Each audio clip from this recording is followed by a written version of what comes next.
Hope you guys are having a good evening for this podcast. It's nice to actually do another one after a short period of time. Joining with me is Wolfhead and Ryley. That roster is always bound to change. Some people come, some people go. Can't always keep things at a steady pace, but whatever.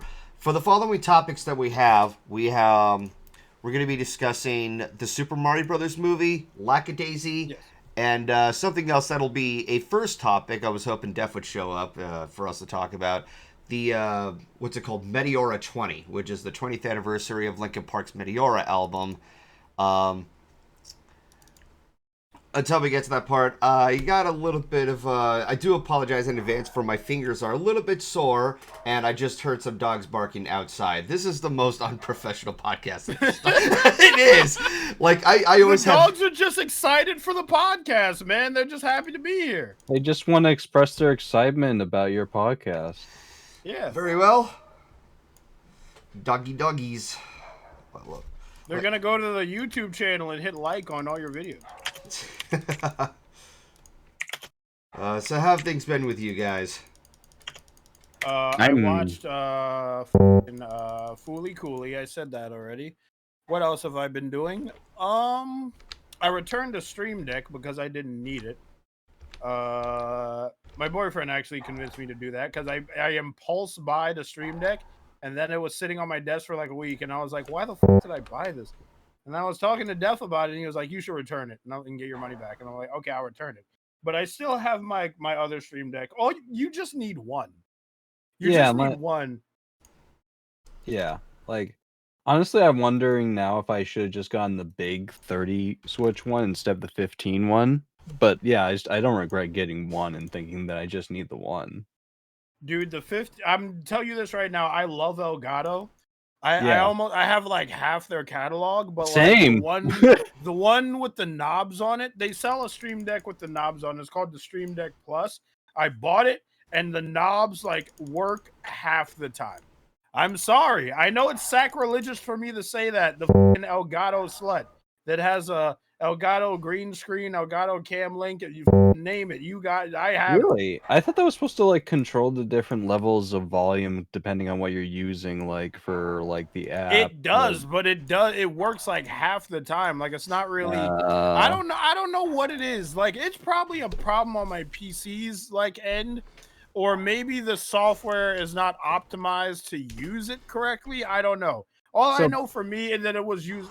I would turn it, and then it would like turn down low, but like at a lag, and then I'd be like, "Oh, this is so unresponsive." So I just sent it back to them and got my money back, and I bought food. Okay, so wait until they like iron out all the kinks with it, probably then. Yeah. What else has happened? I was shared a tweet a while back from Kitty. Apparently, an incident happened in I think it was Disney World. Maleficent dragon destroyed in fire at Fantasmic. Man smokes and watch it. You know those nightly fantastic things they do at Disneyland with Mickey going up against Maleficent as the dragon. The dragon caught fire. So, are smokes even allowed at the park? I wouldn't think so. I wouldn't think so either. I don't think so either. Kids there. Like the last time I went there, they would actually search your backpacks you were using to make sure you weren't like sneaking anything illegal or that shit like that would happen, you know? Okay, so it was Disneyland. Okay, my apologies. I'm like half awake. Like I got home from work today, took a nap and woke up. Oh, geez, I have the podcast tonight. I got to get things started. Meanwhile, my fingers hurt because I smashed them when I was managing the shopping cart. So, personal story at work. I've had some very rude customers. Obviously, I'm not going to go dispelling any names because that wouldn't be wise. Because for many reasons, but I still need to vent it out. There's a reason why I don't enjoy customer service, and I think I could say the same for a lot of other people who are having to work customer service. Like Def and I, we've always vented our feelings out over this shit. And just like, okay, so what happened today? I'm just focusing on that because we're jumping all over the place. I'm jumping all over the place. Apparently, I spoke to one of the clerks or their cashiers at the register, and they're telling. They mentioned that they had like a customer who was waiting very impatiently when she was gone for like 2 minutes away from the check stand, which I'm like, I've seen people wait much longer than that. Like, I don't know what was going on with them. Another of which, I was managing carts, and as I was like grabbing them, I didn't notice that like a lady wanted one, and she was rudely getting my attention, going all, "Hello, I said I wanted a cart."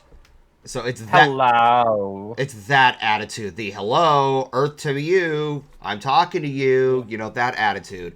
Karen. So, you know what? We'll just call it that. But like, even kids would do it, or when people tell you hello, it's like it's so irritating to hear that. I'm just imagining Fran Drescher for some reason the way you say that. Another of which a lady was asking, can you check the back if there's like a sugar-free 7-Up? So I go to check the back and it's not there. Like, okay, all right, I'll just write a rain check. And then at the same time, there's another person. A dude is like, he was a senior citizen and he's asking about. There was a name of the brand that I didn't know about, and she clarified it's a shrink wrap. You know, things you wrap up. You know, what like for like. Yeah, for things you put in plastic, yeah. Yeah, for like leftovers and such. Like, okay, and I'm just like, I'm trying to remember because the store is getting remodeled. And then 2 seconds later, she walks away. I give up and just walks away and was like, what is your problem? Jeez. So I had to clarify the other person's like, all right. So apparently the place was remodeled and a lot of products have been rearranged. So now I had to mentally remember that. And he was very understanding. He's like, I don't know why they're doing this because I've worked at that store for 7 years, and it was like I had everything memorized for so long, and now I have to mentally memorize everything to the point where it's just like, oh dear God. And same can be said for literally anybody else, from customers to I just got a donation from Spinolover. We have what we have. I'll just stick with that. For some reason, there's no donation noise, but I'm not going to dwell on it too much. So yeah, that's how my day's been. All the frustration got me angry, and then clink, my fingers get clamped with 2 shopping cart handles. Ouch. I can already see, like, there's a bruise forming on my ring finger and everything. So yeah, my day was quite interesting. You know, from people's attitudes to physical injury, it's just one of those days. That has all the same energy of you being mad at like a rubber ball. So you decide to throw a hammer at it, but because it's a rubber ball, the hammer bounces off the rubber ball back at you and hits you dead in the face. That's the kind of energy this situation has. Damn. Like some kind of like Looney Tunes skit. Like you would see this shit in a cartoon. You know, I was actually thinking of something else. There was an old video that I watched that like some kid was trying to pull a stunt on a skateboard and he got so frustrated with it. So after the amount of times he failed, supposedly, he grabs the board and he smacks it against a rail or something, and the board bounces back and hits him directly back in the face. My favorite fail skateboard video is a classic. I think everybody in chat will know what this is, or maybe if you don't, maybe you're too young. There is a video that is 4 seconds long, and it's just this kid on the phone, and all you hear him say is, "So no head," and then he throws his phone on the pavement and then jumps on his board and snaps it in half. All of that from like no head. And I guess the girl declined his offer, and then he just broke his phone and then broke his skateboard. That is so funny to me to this day. Be crazy. No, they're not. Ladies, don't listen to Ryley. He doesn't know what he's talking about. I wasn't talking about ladies. I was talking about the person who was acting up like that in your story. Oh, you're calling him bitches. I'm sorry. Yeah. Right. Why did you assume I was talking about bitches? Because you said yeah, but bitches can be used to refer in many different ways. Is Ryley, bitches a gender neutral term? The term bitches is used in many different shapes, but most commonly, They're referred to women.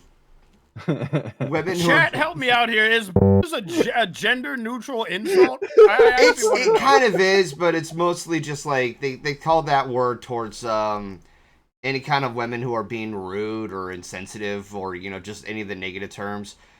Yeah, but like I've been called a before, and I'm not a woman. Oh no, like it can be used at other times. Like I'm used to hearing that on women, and to men or guys who are being jerks, they're called bags. Yeah. It's weird because, like, when women are rude, they're called but when guys are, like, scared of something, they're called so it's, like, it's so inconsistent. It kind of is. Just like your English language. Yeah. Take that, Webster Dictionary. Right, like, you just look it up on a dictionary, and it just means a female dog. Okay. Yeah. Or you look up the word and it's just that guy, a picture of that guy who jumped on his skateboard. It's like, how'd this get in here? Galaxy's typing down, I'm a I was guessing she was gonna say I'm a lover and just refer to the rest of that song. I'm a lover. Yeah, some ladies use that word as empowering. Oh, and I guess Galaxy is one of them. Contraire Spinel lover, for when this goes up on YouTube, they're going to be censored because YouTube advertisers are spineless. They're cowards. That's just more editing for you. Yeah, that is. That's going to be more editing for me. So yeah. Did we curse within the first 8 seconds of this video? It's not going to matter. They're going to be censored out. Okay. Yeah. I'm a lover, and I also love bitches, so take that. And demonetized. Yeah, okay, that is the joke. There are times when, like, some people get demonetized for literally breathing air. Shut up, Jai!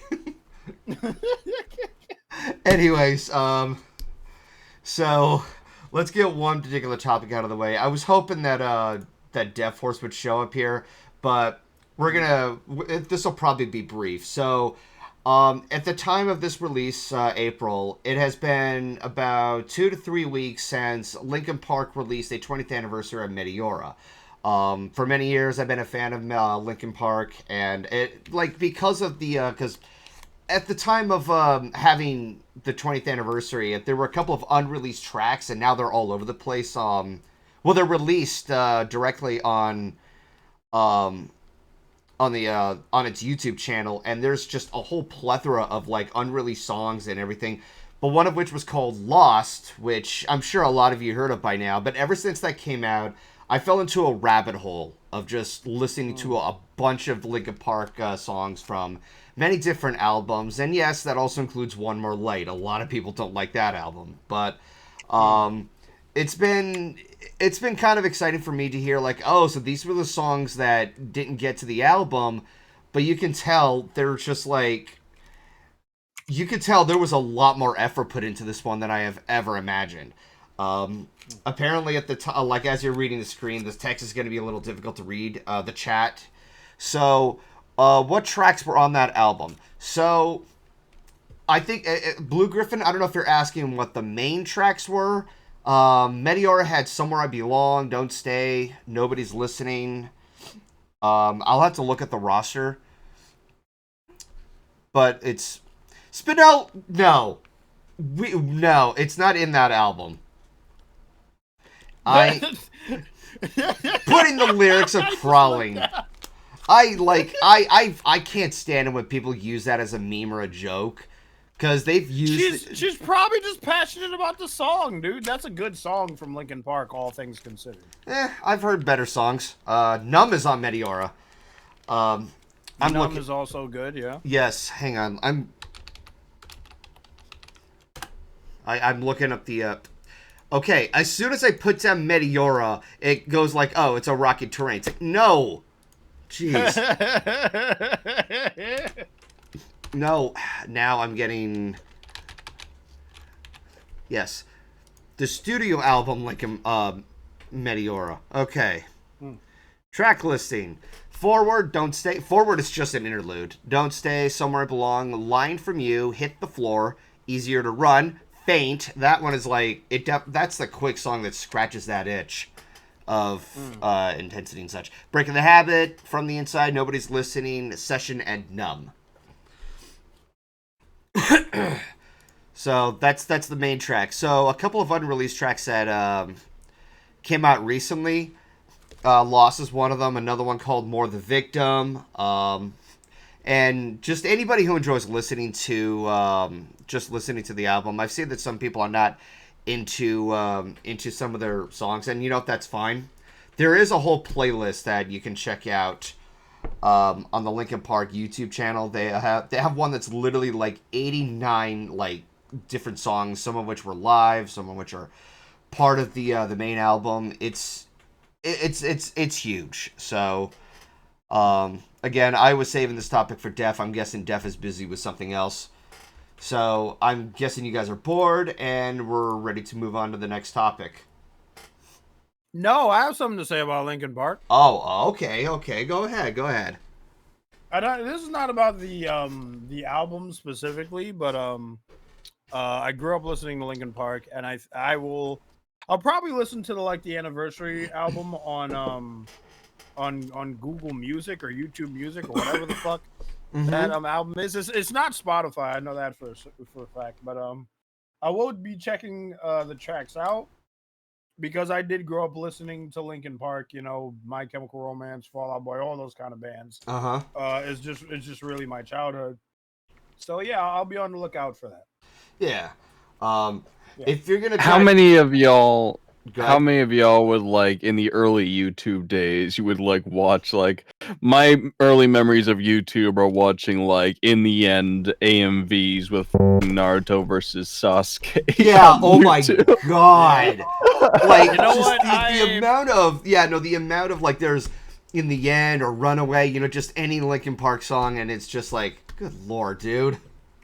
And now you look back at them and you're like, this is what I watched? Ew, cringe. Hey, I'm sure a lot of people got their start making those AMVs. They're all made in Windows Movie Maker, so all the transitions are really staticky. Yeah. They have aged like milk. I still watch AMVs and we're so in. Knowing you, Galaxy, I'm not surprised. She probably still watches them. Probably. Yeah. I remember that got so oversaturated that Viacom sued YouTube and then the copyright bot was made. Yeah. Yeah, replaced Naruto with DBC, and you have my exposure to AMVs. Yeah, no, they were everywhere. I was trying to avoid them because they got so boring afterwards. And then there's ones that have bizarre flashy transitions and everything, and they're much more fast paced, and it's almost seizure inducing. Oh, there's a difference between Windows Movie Maker transitions and the kind of what would you call Vine transitions where it's it'll switch to a scene, but it'll switch over really dynamically, and then it'll zoom in really dynamically and zoom back out, and it's a different picture. And that, from what I understand, a fucking app makes that. An app on your phone does that shit. Not even a software in your computer. And I was like, what? Yeah. But I was introduced to Nightcore through AMVs, and if you don't know what Nightcore is, chat, Nightcore is imagine a song playing regularly, but then imagine the Chipmunks are singing it. That's what Nightcore is. Sped up. Yeah. It makes the voices all squeaky, doesn't it? Yeah. Yeah. That's what Nightcore is, and I was like, I think I'm over it. Some Nightcore songs can actually be pretty decent. Some. So, Wolf, since you stated that you grew up listening to Linkin Park and such, have you actually listened to some of the unreleased tracks that have come out recently? I've only listened to Lost, and I've seen the AI generated music video. It's not that bad. Yeah, I know a lot of people are not very keen on AI and such, and I can fully understand why. I will say though, the transitions and everything are they look weird, but I mean that as a compliment. But you think it looks weird in a way that fits the song and the feeling of the video? yeah, because it has those like haunting memories and whatever your brain is projecting your memory of. There's some information that isn't entirely clear compared to what we're actually seeing. That's what I mean. Like, you see those anime like sequences, like a character is like falling into what looks like falling underwater or something like that, or they're going into some kind of a fetal position, going through a loop of what looks like an iris in the background, of an eye. But it definitely has those weird, those surreal images out there. But also the frames, like some of the eye colors are changing. Some of the sketches are being changed and everything, because it's like your brain or your mind is like projecting something multiple ways. So I guess that's the only occasion I could like accept seeing like CGI being used. Not CGI, AI. I'm gonna get those two mixed up. Did I see CGI a few times? To be honest, Golden, I was distracted because I'm looking at a video of a dude who has a shirt on that says autistic and ready to and I thought that was extremely What the hell? That's all right. In fact, I think this shirt is so funny that I might get you that shirt. Oh my god. He's never gonna wear it, chat, but I'll get it for him. I will. I will not be surprised if that happens, because you got Chrissy a cardboard cutout of one of the Ghostbuster characters, Egon. Yeah, everybody knows. Amazing. Yeah. No, I remember when it was out, when Chrissy got it, and she's like, I don't even know what to think of. Like, she's annoyed, like she's thankful, but she's also annoyed. And then I asked her, hey, Chrissy, what? She's like mad at me, but you're the closest thing in her vicinity, so now you've become a target. Yeah, I remember. Yes, Magical Star knows what I'm talking about. She did a live stream where she was doing a date of the cardboard cutout. Yeah, I only caught like a morsel of that stream, but yeah, I am aware of that. We've gotten way off topic here.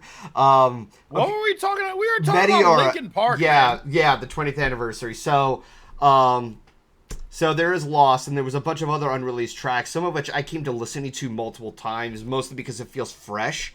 Some that I would recommend.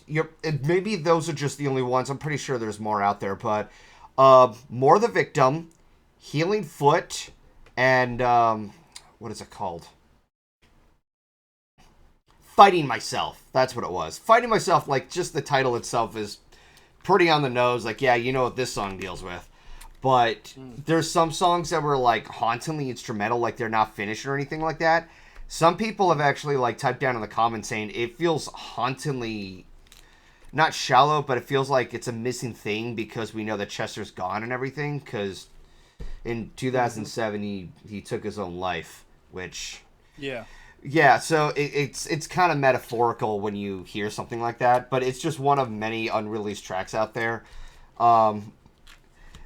Okay, so Spinel Lover, to answer your question to where to find the album. First off, if you're going to try to find the album, I don't know if they have it on CD. They probably do, but if you try to get the vinyl collection or anything like that, they go for $200. Yeah. Vinyls are really expensive now. Yeah, they are. I'm glad that vinyl has come back to us, as well as, like, I think cassette tapes have come back to us recently. I think Kitty mentioned something about that.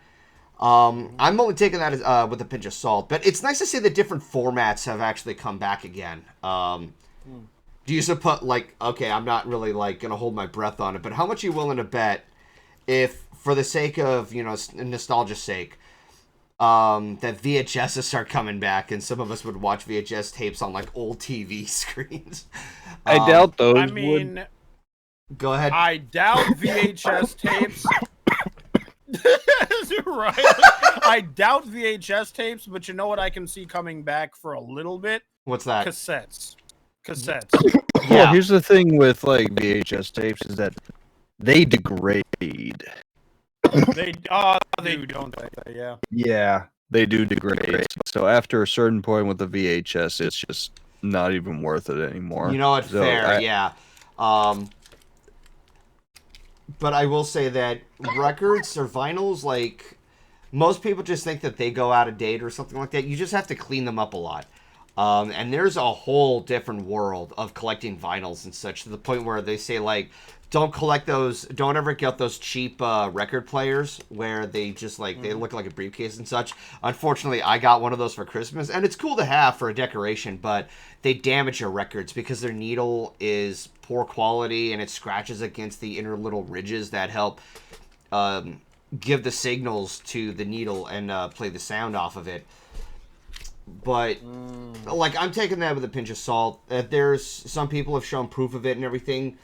But vinyls are very, very valuable. And they actually, like, they give a nice crisp sound, but also have a sense of warmth to it, apparently. I'm not the expert on that. I am just glad that different formats have come back again. But the Meteora collection, because you have Meteora on vinyl, with 2 other vinyls that were live in Texas. I think they have Project Underground. They have like a collection of CDs too. They have probably the original Meteora CD along with the unreleased tracks, or what they call the B-side rarities. These are just wild guesses, but it's a collection of different kinds of like vinyls and CDs in one package, selling for $200. They did the same thing with the 20th anniversary of Hybrid Theory, where they had like at least one unreleased track, but it wasn't really that big of a deal.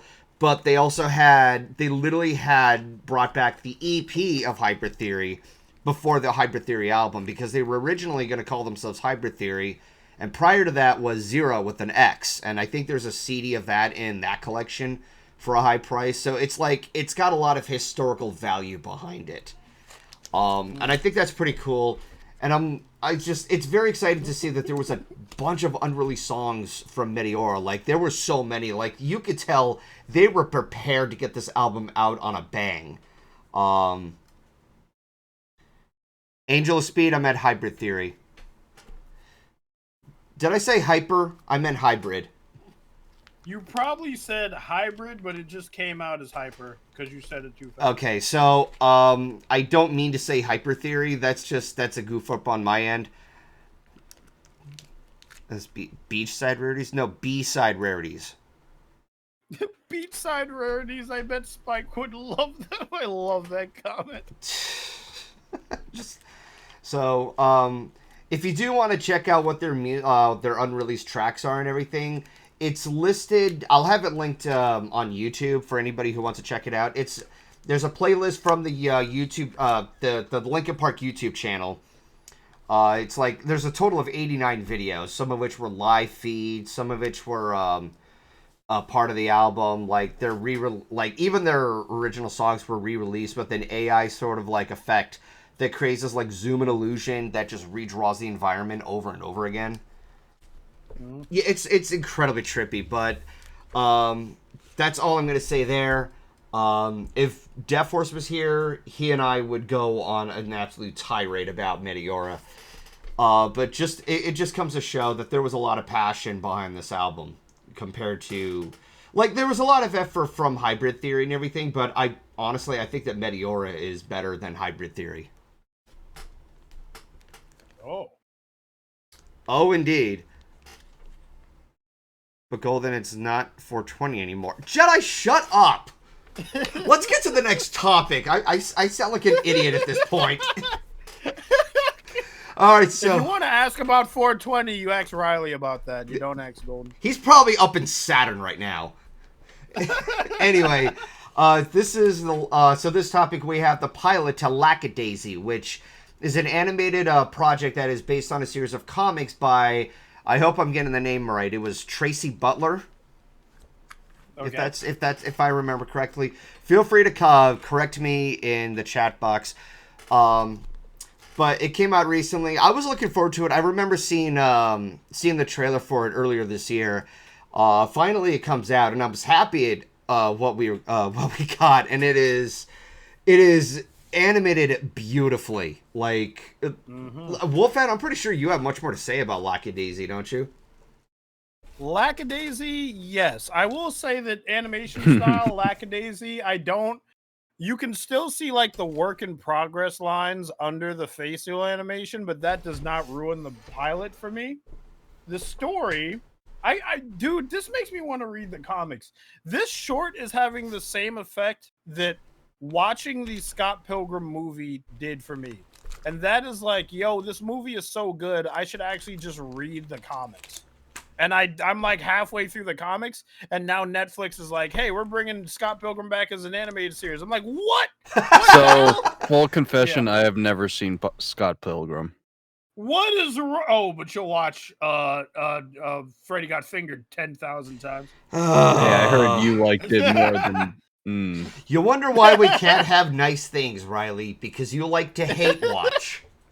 I don't hate watch a lot of things. I don't watch the live action remakes. You know what, that is true. I'll bet you watched Velma. No. Do you watch Velma? All right. Nah. No, I wasn't gonna give that any support. No.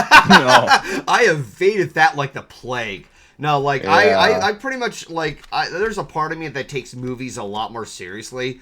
That it's like, okay, this movie looks bad, it's getting bad reviews, I'm just gonna go with that and go with films that have much more effort and deserve more attention. Compared to just like, oh, I want to see how bad this movie is, and just like leave the effort in the dust. It always feels insulting. That's why it's why I don't like hate watch.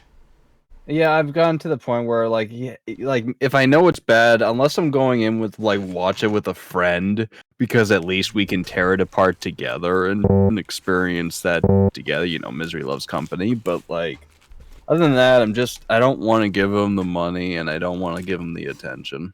Unless I actually hear that something's good. That's kind of, yeah.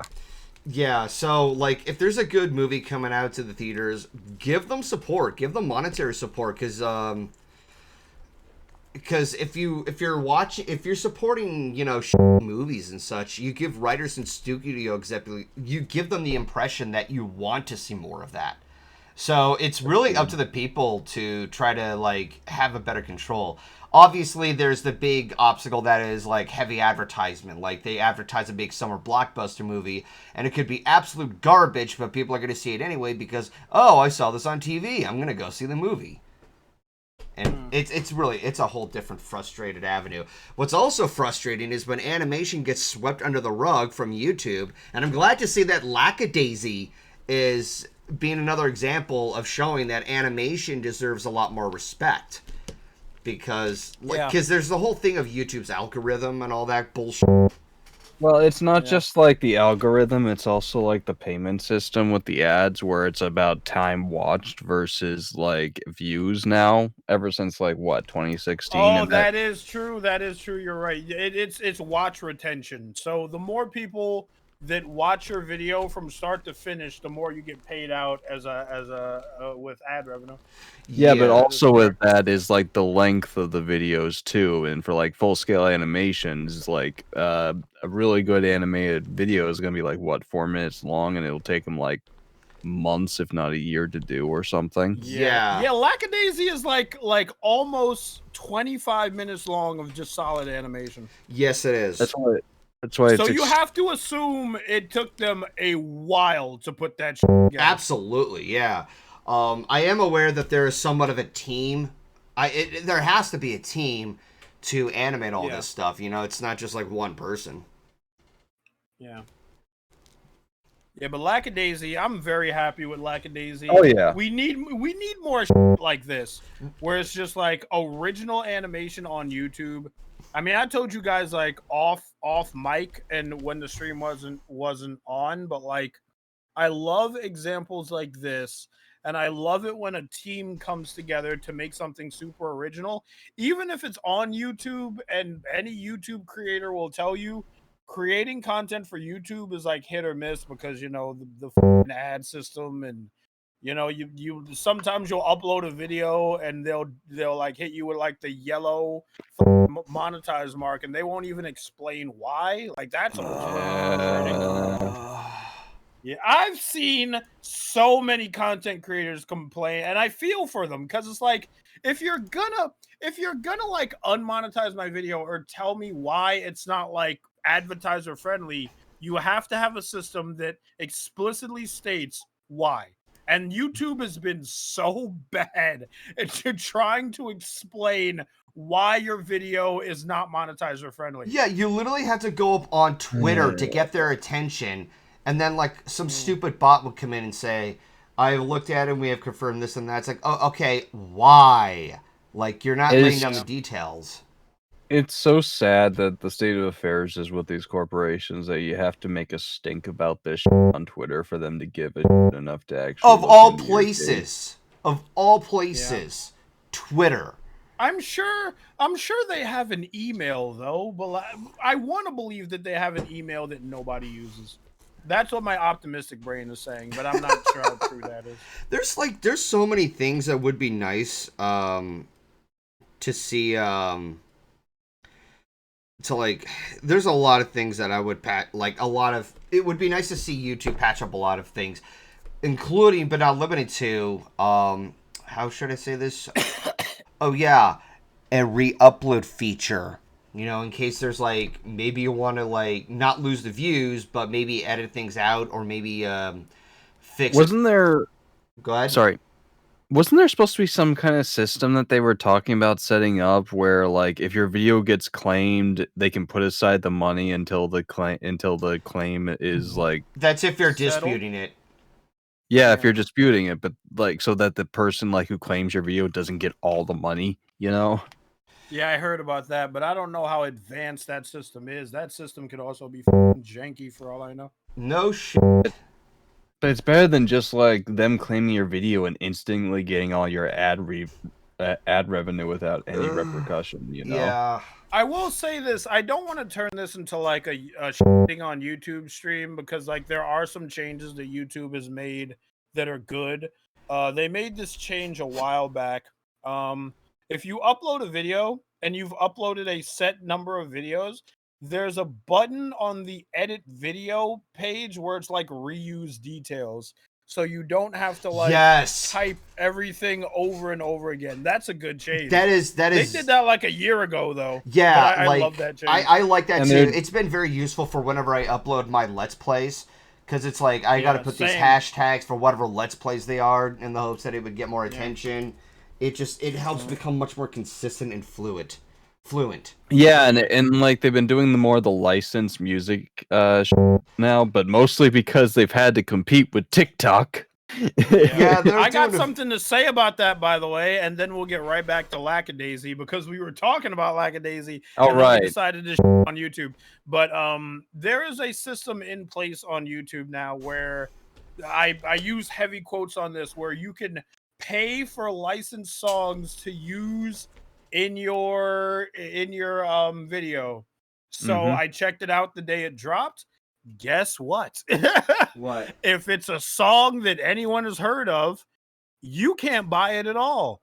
And and if it's a song that some people have kind of heard of, it's probably really expensive and not worth it. So when I saw that, when I realized that, I just, it's one of those situations where you get your hopes up for something, but in the back of your head, you kind of already know that you're going to be disappointed, but you get your hopes up anyway. All the time. It was one of those kind of moments for me. That's my kind of feelings when I heard that YouTube was like simmering down on the whole censorship and everything, but no, that issue still continues. I will say this, they changed the copyright appeal system where if you're filing an appeal, it has 7 days before the claim expires and the videos are fully restored, compared to 30 days every time. Like, because it could be a real move on the company's part. Like, let's say you're filing fair use, like you start with the dispute, you have to wait 30 days, and like 1 or 2 days before it expires, they get rejected, and then you have to file an appeal and wait another 30 days. So they shortened that down to 7 instead. But anyways, back to Lackadaisy. I have a couple of things more to say about Lackadaisy. I like the dynamic between the characters. I don't remember any of their names, even though I watched the pilot like 3 hours ago. But I do love the way the orange cat interacts with Pepper. I remember one of her names. Chad, hell yeah, let's go. I like how the orange cat interacts with Pepper. The cat in the suit. You ever do that thing where you watch, and I don't even know if this is like an egotistical or vain thing to do, but because we do it all the time. But like sometimes we'll watch characters on screen, and then it'll be like, oh, this character is most like me. That's me. The character in the suit reminds me of like either like Domino as a cat or like my wolf dude. Like if he was like really charismatic. like he's just on the bridge and he's like waxing poetic. He's like he like has the fiddle, like he's doing like a fiddler on the roof kind of gag. And the two other cats are down in a grave going like, can you help us dig, please? And then he falls down. And then he just picks up back where he left off in his speech. So like nothing phases him. If you haven't seen the pilot, go watch the pilot. Yeah, absolutely. Because we might spoil a couple of like pivotal moments to like take the joy out of it for you. Yeah, like as is, like I'm not trying to go into too much detail on what happens in the pilot itself. Mm-hmm. Like it's like I guess it's laying down the concrete foundation of what these characters' personalities are, what kind of hijinks they get into. But that can be taken with a pinch of salt. For all we know, any future Lackadaisy entries, if there are, like I'm pretty sure there are, but like they're probably going to go on a darker route because we're dealing with like alcohol prohibition and mafia gangs, which they're little cats with Tommy guns, man. Yeah. They got little Tommy guns. Blue Griffin is asking, what's the difference between a fiddle and a violin? I don't know. He has a fiddle. Wait, does he have a fiddle? He has a fiddle. I thought it was a violin. It's a fucking fiddle. You can't play a violin like that. I do love all the characters in the show so far. That's some terrific voice acting, by the way. God, they have like Pro CD as like the main bad guy in the back of the vehicle and stuff like that, just oozing with that voice. God, you have Malcolm Ray. Then you have Malcolm Ray from Channel Awesome doing one of the other bad guys, and he's killing as that guy too. I didn't even recognize him at first. I honestly hope that he gets a much bigger career growth than just being a part of that guy with the glasses. Me too. As you watch the pilot, you start to get a feel for like each character's role in the film. Like one of the bad guys, like there's this cat who sits in the back of a car, and there's these other hench cats sitting in the front trying to catch like the cats that we meet earlier. And he kind of scares me, but I can't pinpoint why. Maybe it's the way that he stands in the road and like points his gun at the car. Because like as soon as he did that, I was like, is he Hanzo? Is he gonna get her? And then he fired his gun and he kind of got her. But I was like, I'm not really that afraid of you anymore. But then he did it again, and I was like, no, put your head down. I don't know. I don't like if it's following the comic beat for beat. I don't know if like they have the balls to kill off any characters. And he's voiced by this guy. Wait, let me see. Well, when you're saying this guy, you're pointing at what's going on in the Discord chat. Like, what about the Twitch chat? Yeah, Pro DD. Pro ZD. Pro ZD. Okay. He is a fantastic voice actor. He is. He's really, really good. He's really, really good voice actor. He played the that monkey character in the last God of War game. Yeah, he was. Monkey? He was all. Yeah, he was. No, it was Ratatasher, the squirrel. The squirrel. Sorry, I get my animals confused all the time. He was also the manager guy in the third season of Agretzko too. Huh, okay. Oh, I didn't know that. Yeah, rolling in that Netflix money. Really talented guy. Netflix has money to throw around. Yeah, they're trying to nickel and dime their customers more. Meanwhile, they're treating the other IPs like garbage. Yeah. Yeah, but that's a whole different topic. Ryley, do any of you guys have anything else to say about Lackadaisy the pilot? I love the art style. I love the prohibition period setting and all that. Yeah, the period and just how they're going through like how like Prohibition like just encouraged the mafia more, and there was like, God, I love the 1920 settings. How appropriate, 2020s, 1920s. Yes. So we're set like almost 100 years. Yeah, about a past. century like prior to our current generation, and it's like a whole different like it's a whole different perspective. And personally, I do like those older time periods, the style and look that they have with the older cars, how the buildings looked and everything.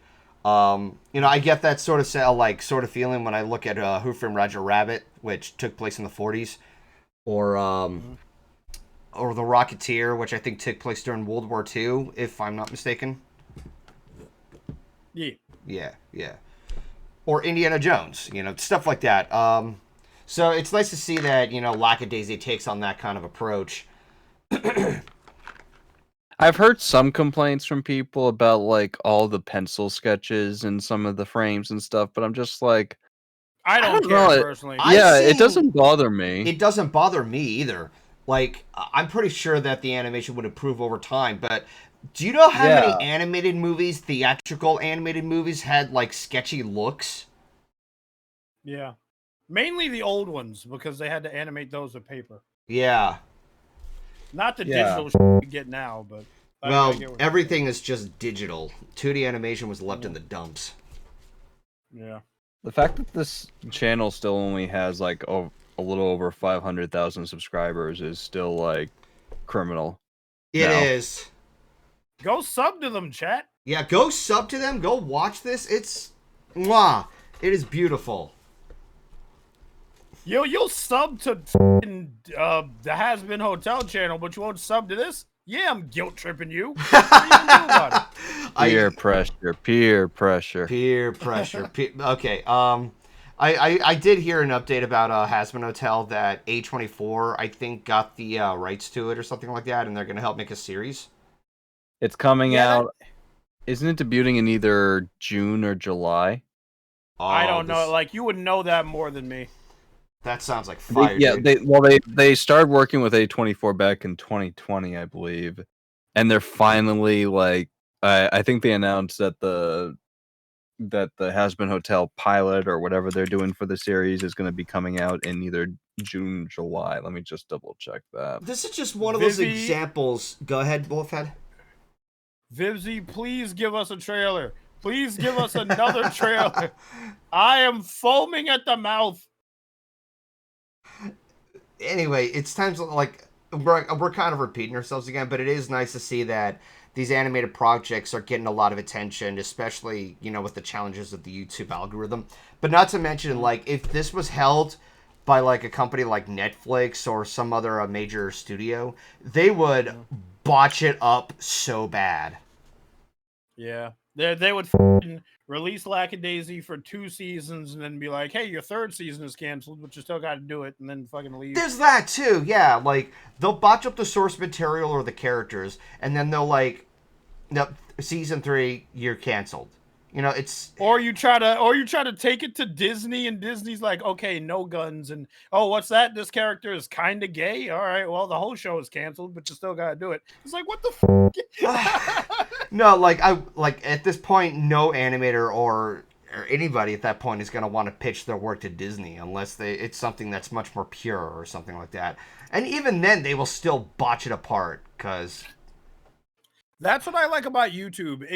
We can shit on YouTube until the sun comes up, but the truth of the matter is, if you're making like something for YouTube, and if you forget about the sketchy ad revenue system, you have complete creative freedom to make it exactly the way you want to make it, without any higher ups meddling in your vision or any of that. It's so weird to see like all these creators I used to know from back in Newgrounds now being a part of like full on TV shows. Like Aaron Hansen being a part of the Owl House finale is like, okay. I remember when he was on Newgrounds. I didn't know that. Yeah, I'm not gonna spoil. I'm not gonna. I gotta look for that. I mean, I I barely started watching Owl House because there's like so many different TV shows to catch up on. But point being, it's I think we're slowly merging into a generation where now people through online businesses are able to grow big and actually make their own, either their own studio, their own works, and actually just profit out their own and not really need any major studios. And if that ever comes, those major studios will probably get a message that maybe they shouldn't be doing that. I actually heard somewhere, because you know about HBO Max and canceling several animated properties and everything. Apparently, I heard they're canceled because of tax write-offs or something like that because they'll pay too much. Yeah. No, Yeah, it's so the tax write-off makes it so they can't re-air some of this shit. But they don't collect income on it anymore, but they get like a tax write-off for it basically. And it's all a business. It's what happened to fucking Megas XLR and Symbiotic Titan back in the day, if you guys remember those shows. That's the same thing that happened to those shows, and that's why we have yet to see any kind of merch and shit for those shows. Because they were written off for taxes. You sound like you are on the verge of tears. Can you blame him? I cannot blame him. Exactly. It's infuriating. It always irritates me to hear, oh well, it's a business. It's a business. Well, just because it's a business doesn't make it right. Exactly. Oh, I agree with that 100%. Just because you're doing business doesn't mean I have to like it. Like, I'm not asking for anything to be an exception to the rule, but it's like, you know, people enjoy these shows, and maybe it'll probably give you, like, more viewership so that you don't have to deal with having to pay off taxes. But no, they're being cowards. And now they're just, like, making that Max streaming service now, and I'm like, yeah, whatever. What, HBO Max or just Max? They're just calling it Max. They're just dropping the HBO and they're just calling the whole streaming service Max. Motherfucker, why? That's a dude's name. Hey, you want to go watch some Max? Maxley! That's so stupid. Max. It's so dumb. Just, if it ain't broke, don't fix it. But anyway, I want to see. Is there any more episodes? Lackadaisy doesn't have anything. It's just the pilot. The pilot, right? Yeah. Okay. Well, I hope that like it gets the attention it deserves. How long has it been out? Like, at least a month, I think. Okay, so we'll give it some time. I'm pretty sure they'll come out with another episode. But it's like it's a team. They have to animate everything again, so you know, don't expect anything soon, but I'm excited to see where it goes. I'm looking at the comic right now. It doesn't even look like the story for the comics is finished. I thought it was concluded, but no. I will say this. Key said that she actually used to love reading the comics before Lackadaisy became a thing, or the animated project, I mean. So I think that speaks a lot for people who give support to it. And once again, before we move on to the next topic, anybody who has yet to see, who hasn't seen Lackadaisy yet, give it a watch, give it a couple of watches, you know, boost that viewership, if you know what I mean, and, you know, give it the support, you know, sub to them, you know, give them all the attention they need. And on that note, this is something for just Ryley and I to talk about because it came out, this month, and Wolfhead, you haven't yet seen it yet. The Mario movie. We got to talk about it. Yes. The biggest isekai of the year. Isekai? What the hell is that? No, don't tell him what an isekai is, chat. Golden is not a weeaboo. Do not turn him into a weeaboo, chat. Don't do it. He doesn't need this information. Yeah, okay, don't use any more of this. Okay, I can't stand it when I hear the different buzzwords like tsundere or something or another. It irritates me. Like, what the f even is that? What English? Do you speak it? Tsundere is not a buzzword, it's a weeaboo word for weeaboos. Isekai is when you're sent to another world. Okay, so somebody managed to summarize it, but it's just a bunch of these random words that I have to, like, I would presume is based off of anime, and it's like, bro, I don't watch anime. I don't know this shit. Okay, I do have a question for the Mario movie, though. Is it like, does it start off with Mario and Luigi being regular plumbers, and then Mario falls down a fucking warp pipe, and then he goes to the Mushroom Kingdom? Yep. Yeah. Okay, so technically it is a isekai. Yes. Yeah. Because that's how isekai works. Golden, why are you mad? You didn't make the movie. No, I'm just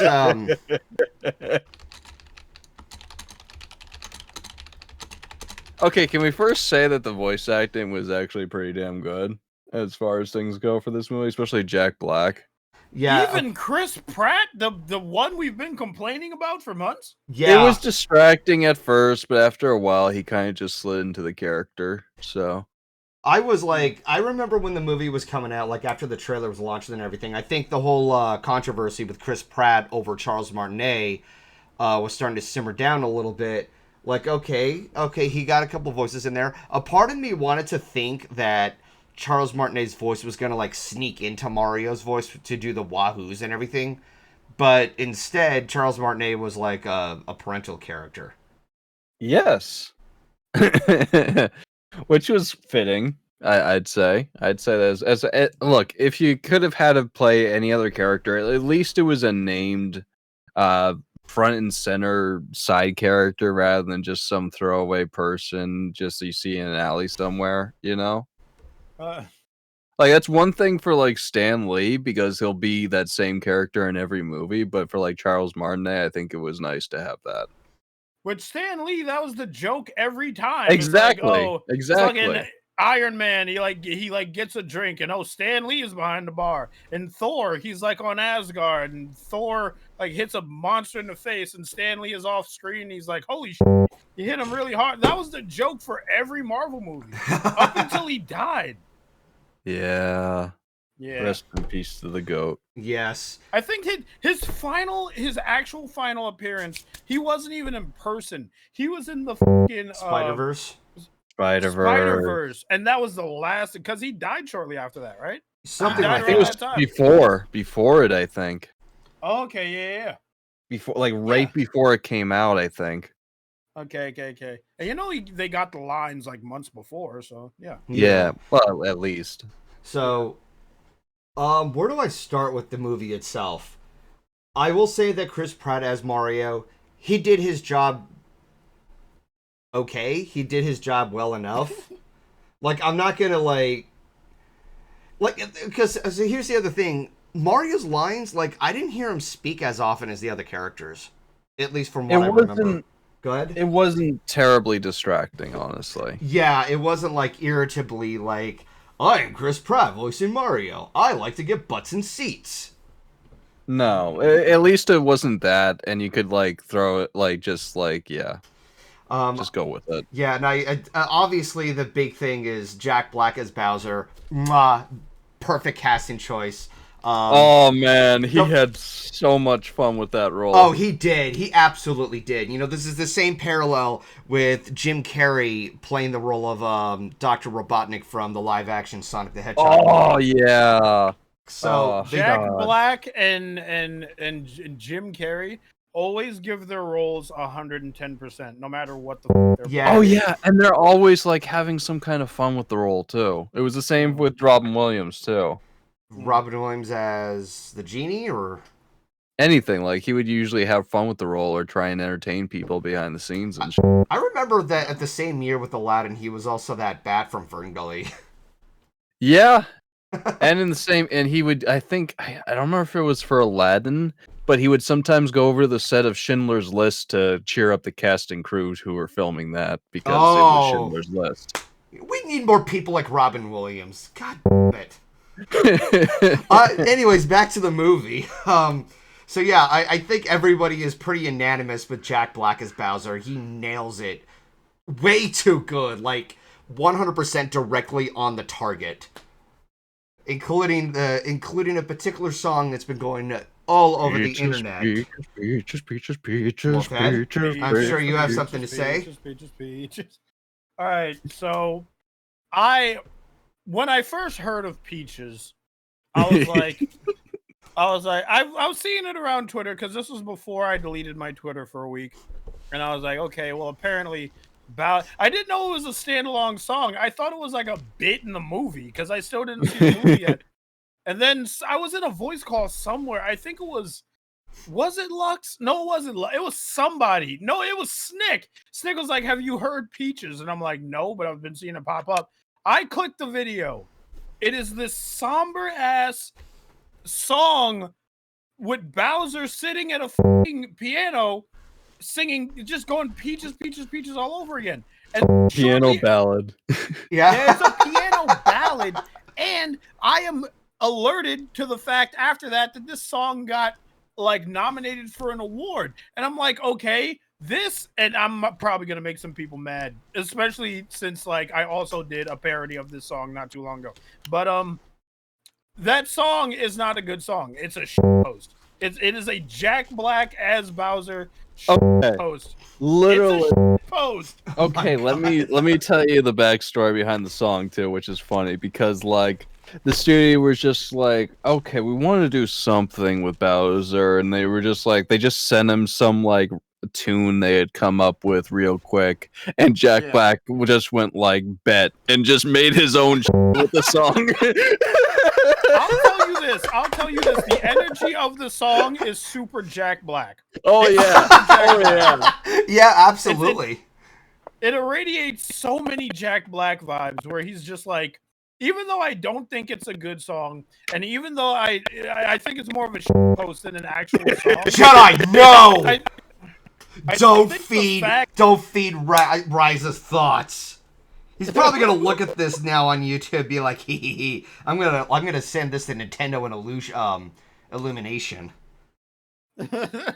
I love the fact that Bowser sang a song to Peach. Did he do the song in the movie? Or yes, is he this did. A separate thing, right? Yes, he did. Yeah, this is a part in the movie. This is a part in the movie. So, and Peach said no. Yep. Why? Okay. Hold on. Let's back it up. We do have a scene where he's actually performing on piano, but he didn't perform that in front of Peach. He should have. Why did he keep that to himself? I mean, sorry. If we could get back to the voice acting though, like all the like besides like Chris Pratt and that whole thing, everybody else I think is really good, with the exception of Cranky Kong. Who did Cranky Kong?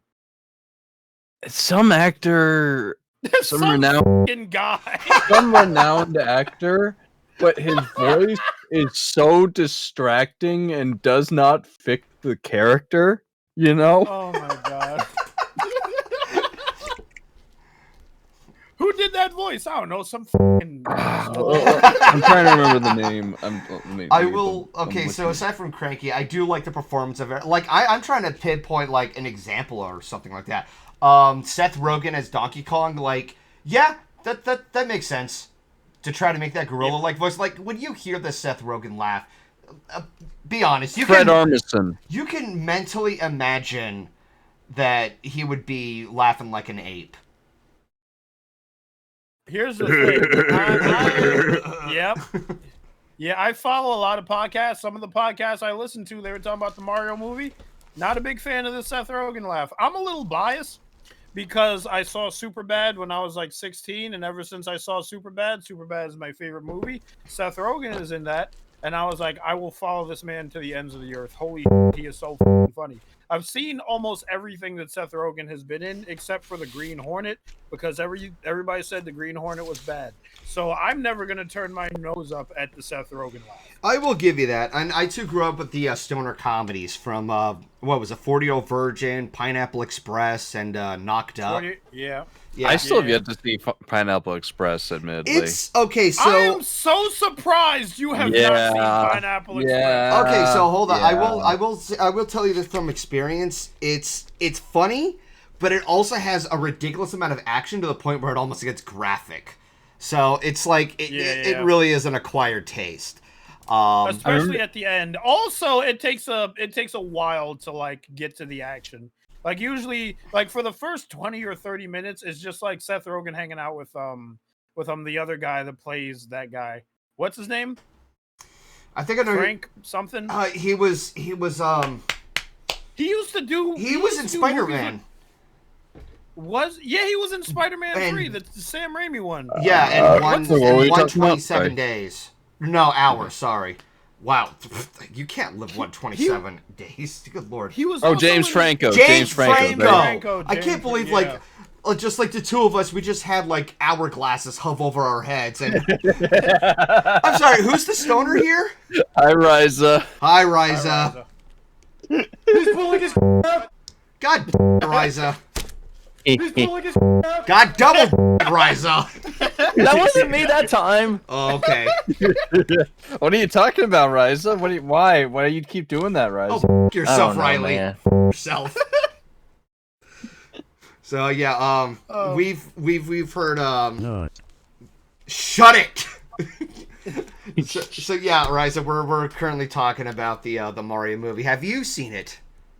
I love the Mario movie. I do too. And like all the other voice actors, like Keegan-Michael Key as Toad is surprisingly good and not like sandpaper on the ears, you know? Like, I don't even know who these other actors are. Like, I don't know who the actress for Peach is or who Charlie Day is. Like, I've never heard of any of these people. Okay, Charlie Day was in Always Sunny. He was also one of the scientists in Pacific Rim, if you remember Pacific Rim. Pacific Rim I've seen, like, once. Didn't have as much of an impression as other people have made it out to be. And I'm a fan of Guillermo del Toro. But Charlie Day and what was that movie called? Something Sunrise? Always Sunny in Philadelphia. Always Sunny. The show. Yeah, I have never heard of it. You've never heard of Always Sunny? You've never seen the fucking what's his name? Danny DeVito? Danny DeVito. I'm the trash man. I've seen that clip. Yeah. What is it Oh, called we gotta again? show it. Oh, we gotta show it to him after the podcast. Always Sunny in Philadelphia. Always I mean, Sunny. I personally, it was never my personal choice of show, but like some of the scenes I have seen, especially involving Danny DeVito, When are did this like come out? It's an old show. Long ago. Okay. like early 2010s. All right, it says it's a sitcom. That's why I didn't watch it. That's why I don't know about it. I hate sitcoms. I love sitcoms. Yeah, you love the. I bet you love the laughing I like track. certain ones. I love Yeah, the laughing Golden- track. Chat, if it hasn't been obvious before, Golden hates sitcoms because they have laugh tracks, and he hates laugh tracks because they tell him when to laugh, even if the joke is not funny. Or if it I doesn't can't make any do sense, that. or I'm not understanding it. It's like, okay, what's so funny about that? I just got home from work. Like what's so funny about that? It just it's frustrating. But yeah, no, I aside from that, like as of like obviously recently I've been slowly getting into watching like TV series and such. Outside of MLP, I've been binge watching a lot of Stranger Things. I've just started watching Owl House, despite that the show just ended. Nice.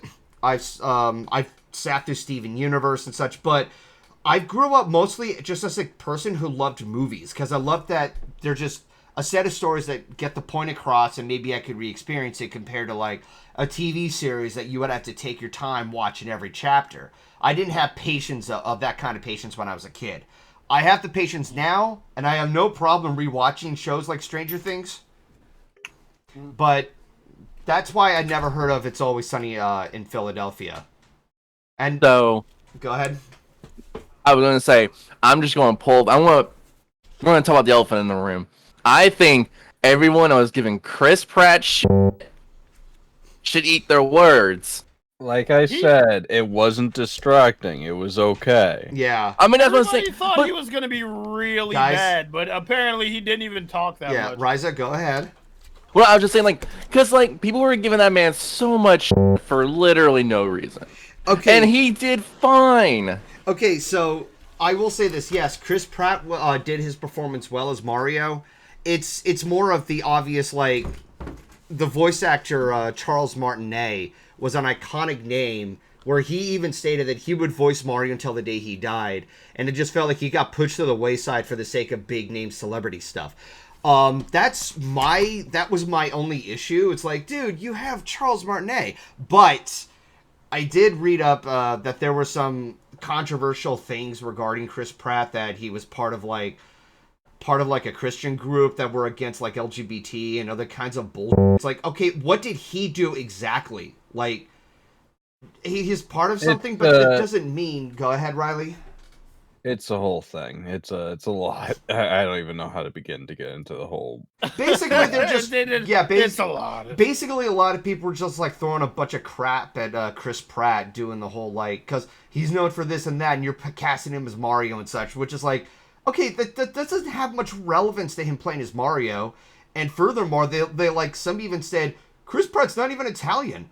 Neither is Charles Martinet. His last name is French. Yeah, exactly. That's a weird. Like I heard those weird kind of complaints, and I'm just like, what the hell? Like, imagine a French Mario now. I'm just saying. I think people. I think this is a lesson for everyone, or people who. Twitter...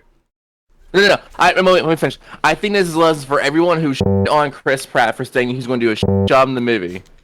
Do not judge it until it's out. And in my opinion, I don't think he was the worst voice in the movie. That goes to another person. oh, who would that? Oh yeah, be? the Cranky Kong voice actor, right?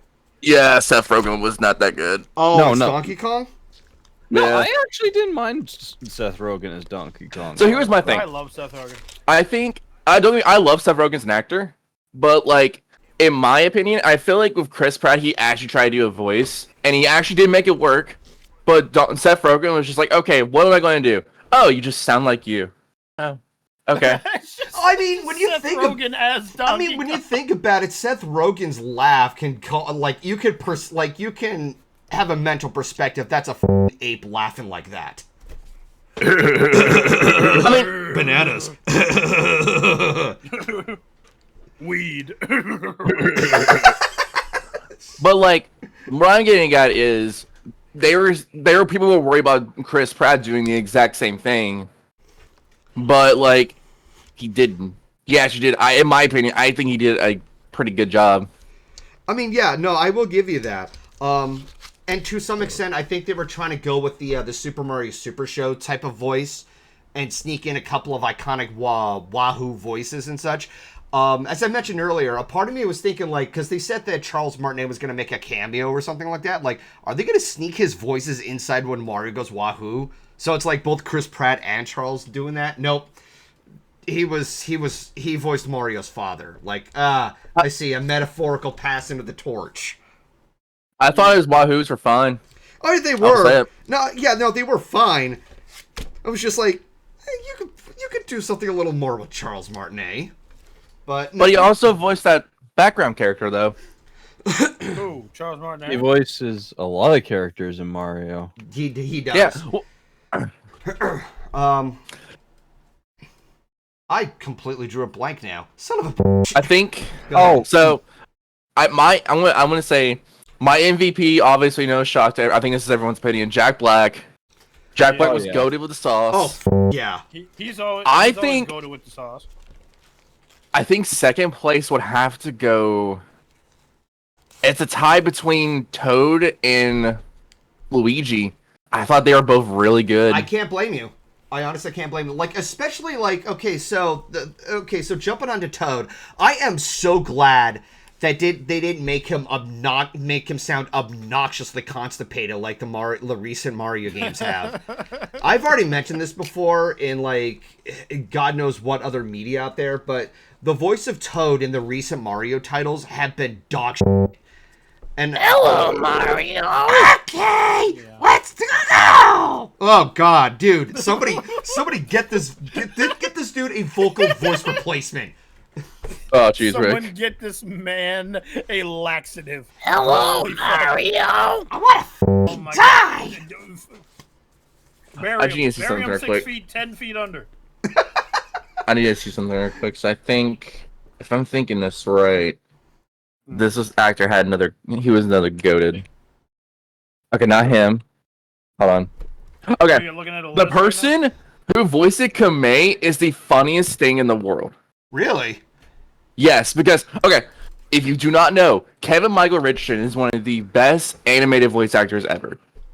Oh yeah, definitely. If you do not know him, he is also the voice of Gantu. Okay. He's the voice of From Lilo and Gantu. Stitch. There's countless things he's done over the years. Like, That man is talented. like And, like, if you see him, he's, like, a big, jacked motherfucker, too. I love Voicing when he his- does. I love when he can do when he does James Gandolfini too. He can do an amazing James Gandolfini voice. He voiced one of my favorite cartoons growing up. And he's not even, like, in a popular show, which makes me sad. I mean, the guy has he can do a very intimidating, booming voice when he was like Trigon on f***ing Teen Titans, the original cartoon, not Go. Yeah. And like But, him playing the wizard guy in the Mario Brothers movie was really good too, and you got to really hear it hear him ham it up. There we go. Yeah. I will Wait. mention. Oh, go ahead. No, you're fine. Go ahead. And I'll say mine. Okay, so there is one particular moment, not too big of a spoiler. Like Kamek comes in to like let Bowser know about something, and Bowser's like, come up here on the stool, you know, the piano stool, and he's like, play with me, and like ask him questions and everything, and then when he least expected, he slams the lid on his fingers. I'm like, ah. Yeah. Bowser. Yeah, no, like, Well- it shows that maniacal side of Bowser. I can see where I think I'm not trying to say Jack Black's performance wasn't bad because obviously it was perfect. Mhm. I think the only thing people could pick, if they wanted to nitpick Jack Black playing Bowser, the only thing they could pick at him is probably like they're probably expecting more of a monstrous voice coming from Bowser. And to me, it didn't like personally in my opinion, it didn't really sound monstrous, but like I still liked it a lot. I think it has enough to like there's enough raspiness to where you can tell like, okay, there's something a little more to the voice. But sounding incredibly monstrous, like were they expecting like Chrysalis levels of monstrous voice? I don't know, like because to me, when I hear Bowser in this movie and when I hear Bowser in the video games, like doing his growls and roars and shit, it doesn't connect to me. Look, it's not any worse than the Bowser voice from Mario Sunshine. I'm just I think saying. that was f***ing hilarious. It's hilarious, but I kind of prefer Jack Black's. Like, if this was going to be the proper voice of Bowser, I think Jack Black's would be probably. I would be fine with that, honestly. Hmm. And in my opinion, I like how I know some people kind of picked on this a little bit. I kind of like Peach wasn't at the damsel in distress, and it was kind of like Luigi and Peach kind of flipped.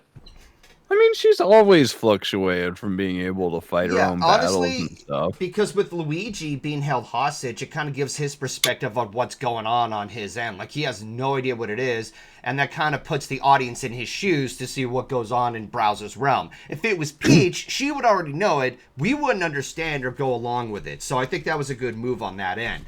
I do hope that they do something. Like, I'm more than certain they're going to make a sequel after this. Oh yeah, well, there's already been a sequel announced, I believe. And Really? Yeah, I'm not and surprised. and Shigeru Miyamoto has even said that he's open to other Nintendo properties now getting film adaptations or even animated. I'm like, All okay, right. what are you gonna do with Zelda? Nintendo What are you gonna do with Zelda? What are you gonna do with Zelda? We are entering an era where good game adaptations are becoming much more dominant now compared to like the whole video game curse and everything. This movie definitely stands out. Like, I will say this.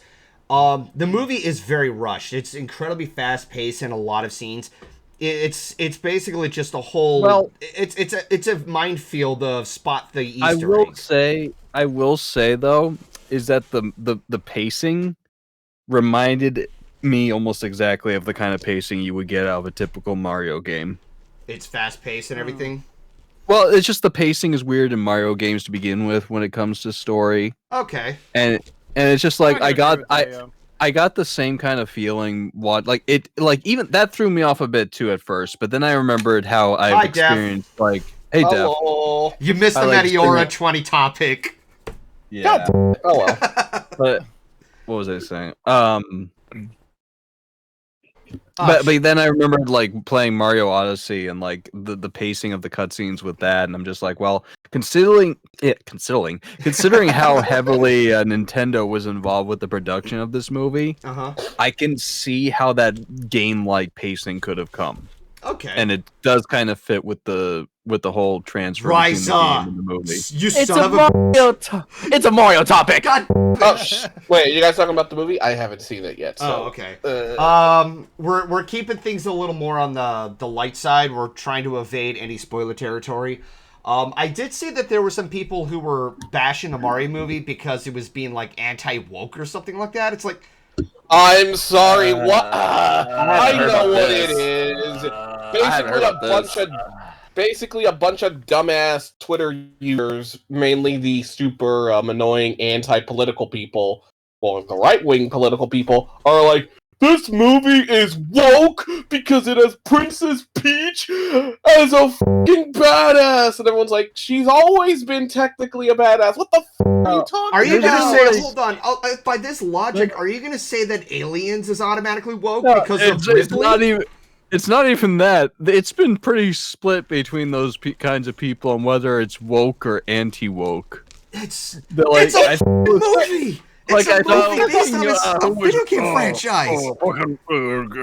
Water made the frogs turn gay. Alex Jones said it was anti-woke kind of shit. Like, these kind of going into this movie. This is and they're saying they're declaring it either woke or anti-woke, and I'm just like, can we just? It's a Mario movie. It's what a the hell are movie they even going based on a video about? game franchise. You don't need to like assume that it's there for woke reasons or something like that. It's also. So, if you want to know what hold on. There are like back even in the 80s or 90s, there were actually a couple of like Nintendo Power comic strips where Peach actually was the one rescuing Mario at times. So for your logic to be consistent, you might as well say they went woke back then. Shut the hell up. So you want to know? Yeah. Let me point this out real quick. So everyone that knows Mario, you're right. Either a casual. If you were, this is more top pointed at the casual fan.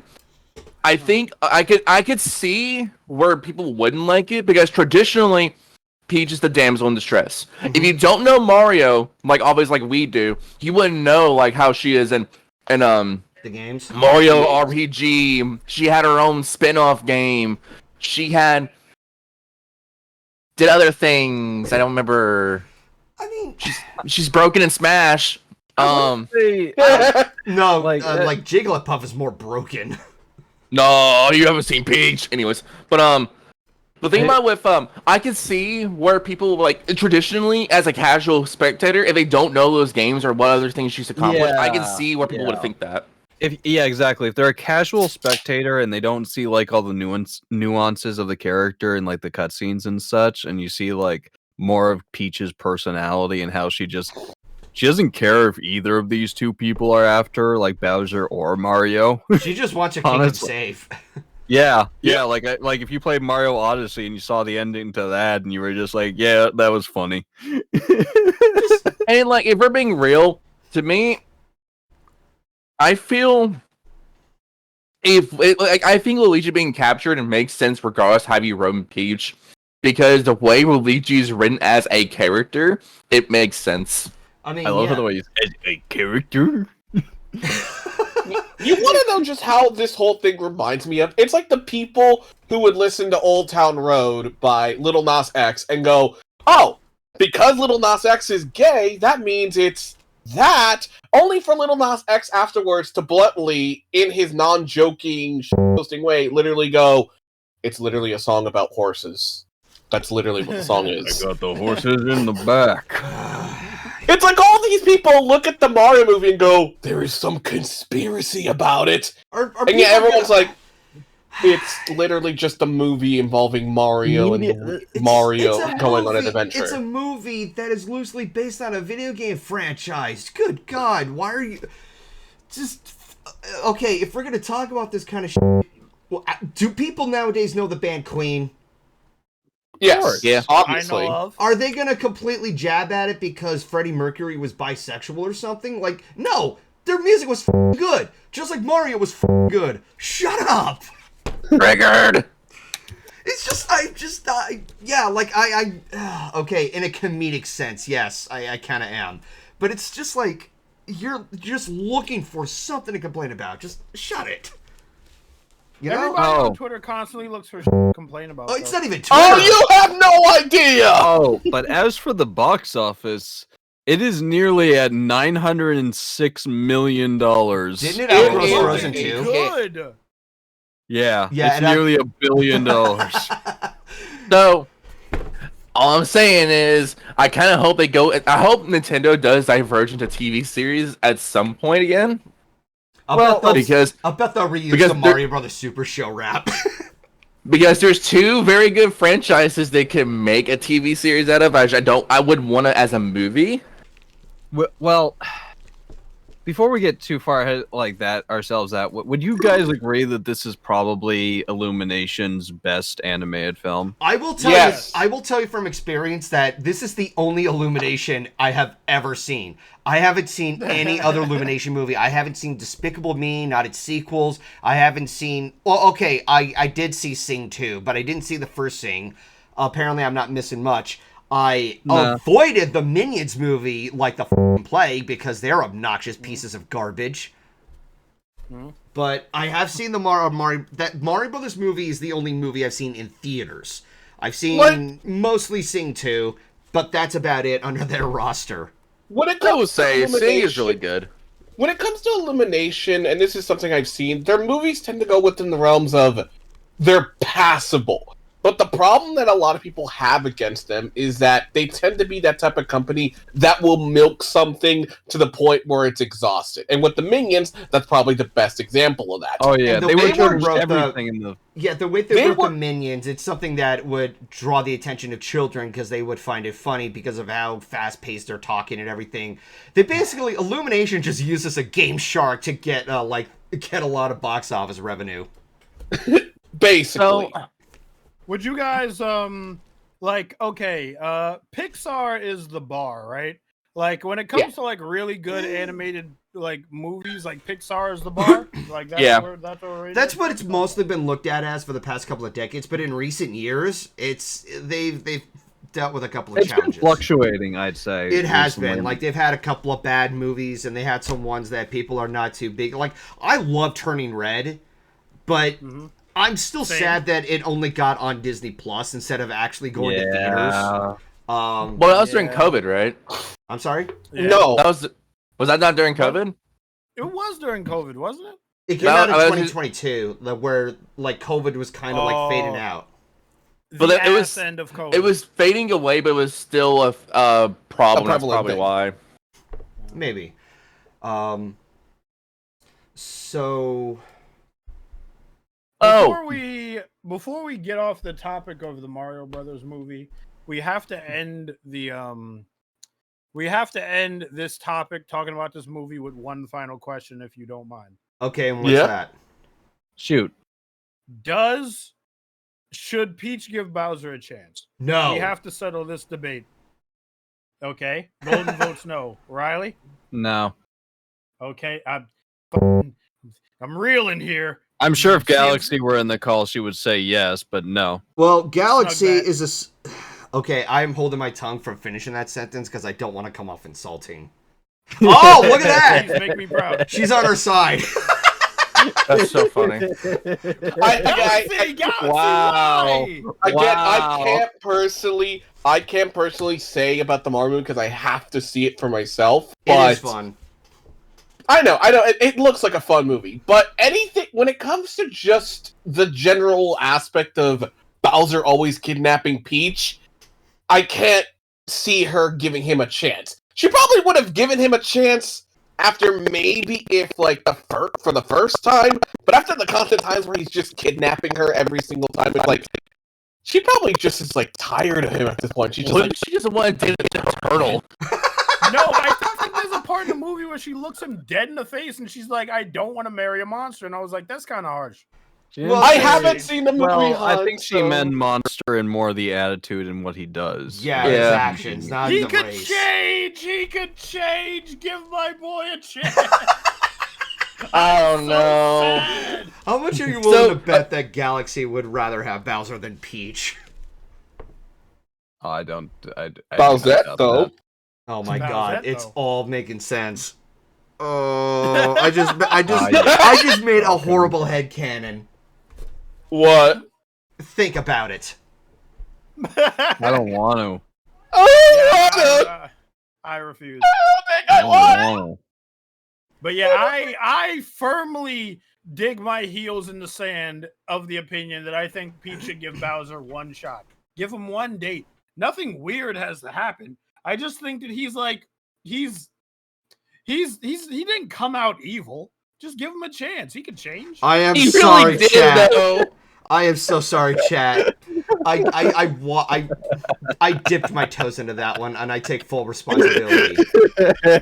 God damn it. Do it, Golden. Do what? No, I'm reading the chat. I'm not like telling you to do anything specifically. I think here I could. So here's the thing. I want to say in the movie this is kind of implying that this is the first time Peach and Bowser interacted, and I feel like it was Bowser's fault for approaching it very shitty. Well, he's Wolfhead an hasn't awkward seen it guy. yet. I haven't seen it yet. Maybe I'll see the movie and then be like, "Oh, this guy's an asshole." I highly recommend it. Both, yeah, Oh, like. yeah.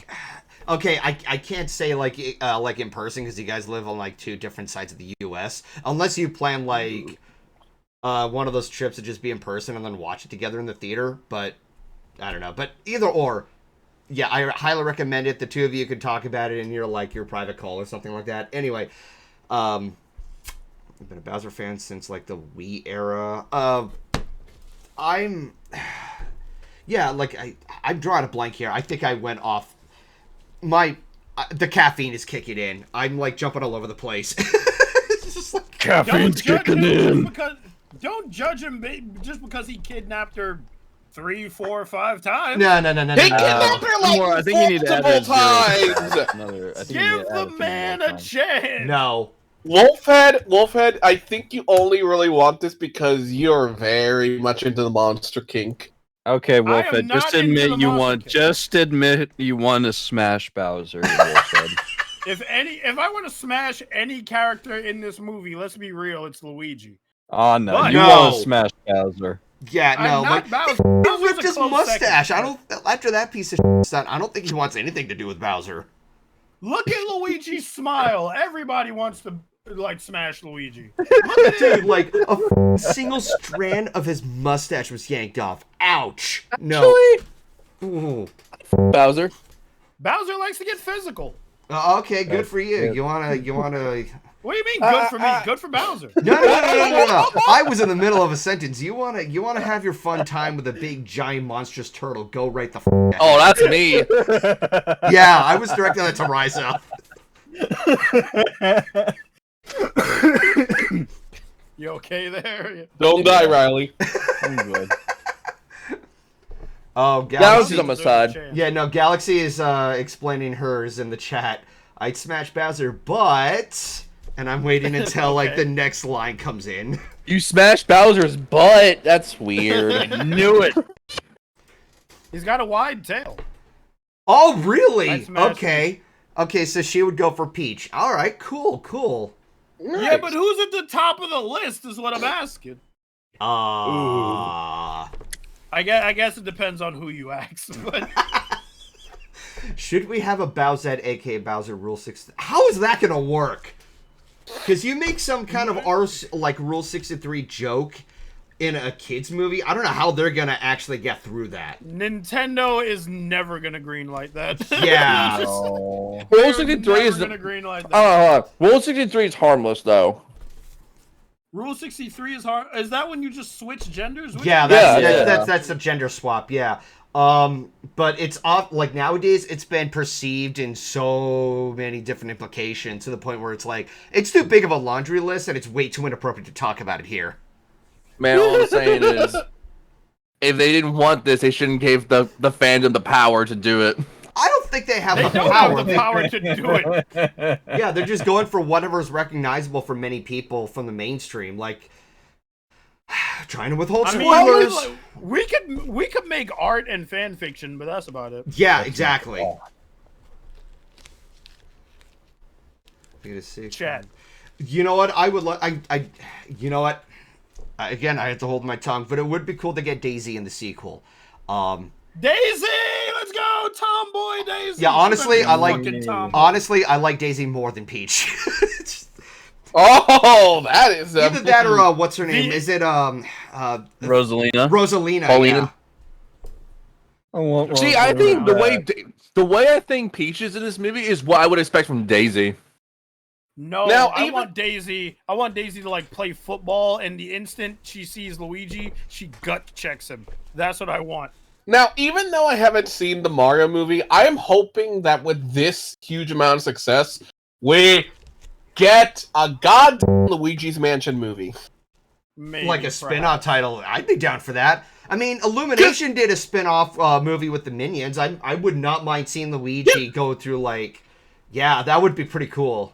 Because, like, Luigi's Mansion is considered by many to be not only one of the best, subtitles of the Mario franchise, it pretty much made a lot of people love Luigi more than he already was. So It's him one of the having best his own games in the movie- GameCube. I still have yet to try that game out. Like, I kind of avoided that game because as a kid... It's so good. Yeah, like, as a kid, I thought it was a dumb idea. Like, I wanted a traditional Mario game. And then Mario Sunshine came out, I'm like, what the is this?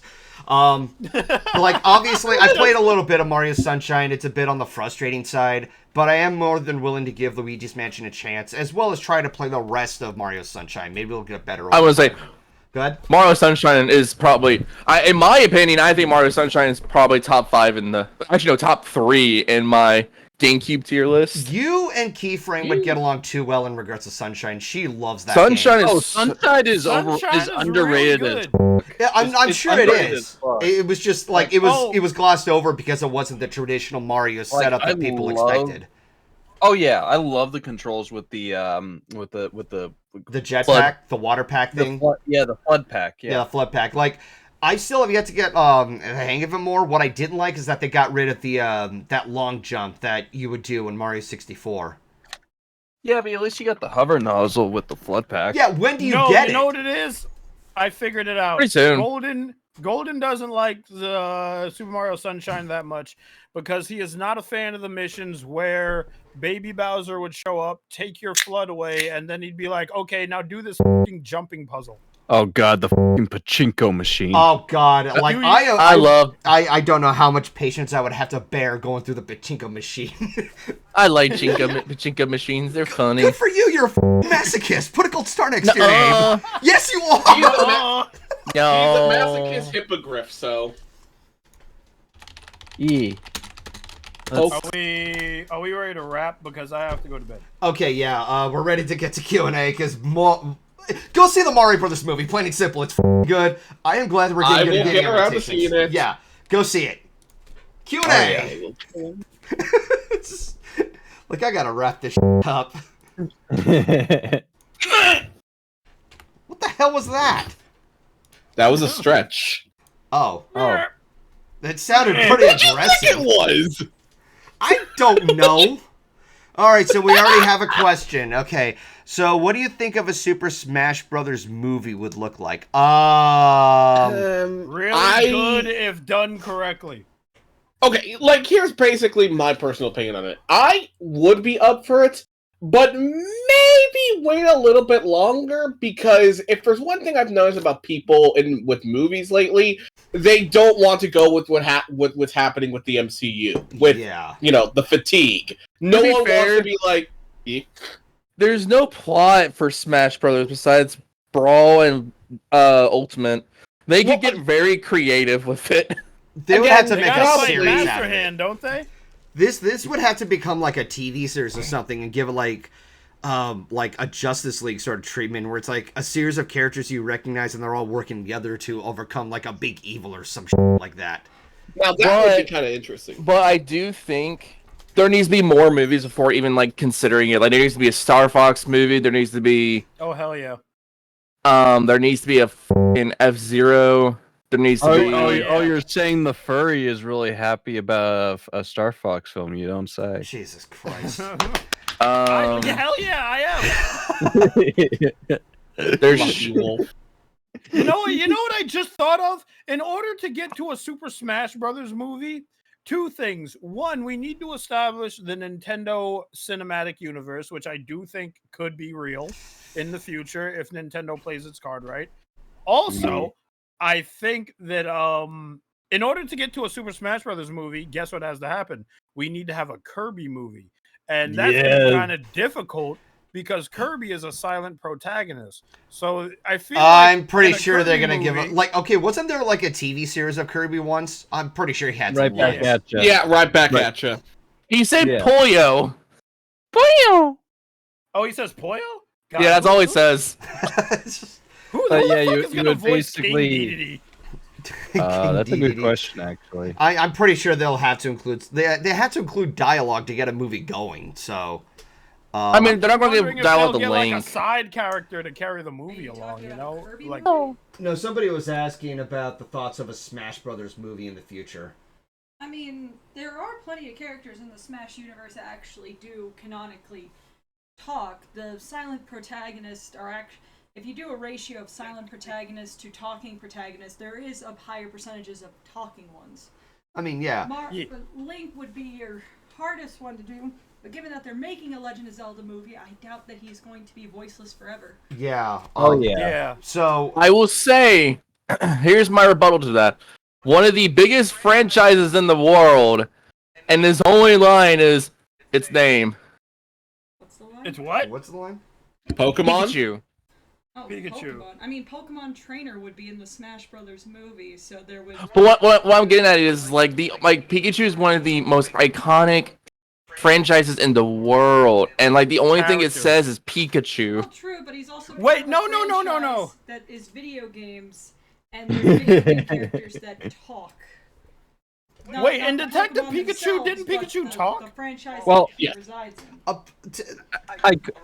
I could see like Link being a voice character and like Kirby still being like Poyo and stuff like that, and having another character to bounce off of with him. Because he doesn't need to talk, because he can be all Poyo, and then you still have Exactly. DDD to talk for him.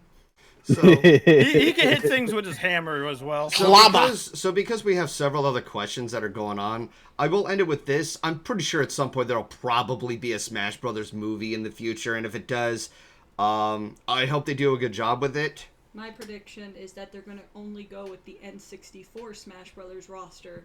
So that way, I'd go get that. characters. It's not Probably. just that, less rights you have to ask for, because remember, Oh, Solid Snake and especially stuff in Konami. Smash Ultimate, you know, you have so many third-party characters. That's what Smash became known for. But if you're gonna do a Smash Brothers movie, it's probably smarter to go with 64 since that has all the first-party characters. Well, that's you can go up to Melee, and that's probably about it. all right. But So, how- Where was the Chrissy cameo? If that's the case, how would they handle Earthbound and Ness? I'm gonna. That's- I have to stop that's that there Nintendo. because, guys, we have like many other questions to go by. We can't dwell on this. Oh, Okay, go. Yeah, go, that's go, that's go. a that's a loaded question. Okay, Angel of Speed has a question for you, Def, because you were late. Huh? What are your thoughts on Meteora 20? I honestly don't think it's a really good idea because, for one thing, it's showing us the tracks that pretty much we never got a chance to hear that were basically on the cutting room floor of the album. Mhm. Not to mention, I actually do approve. I actually don't think it's because I've seen some people say this is milking, which I Go to don't think hell. that's the case. It's literally them celebrating an album that's already turning 20, so no shit they're gonna celebrate it. And two, it feels like a very good way to honor Chester Bennington, considering it's about to be, at best, I would say maybe 4 years or 5 years since he's passed. It's And more I'm like still 6.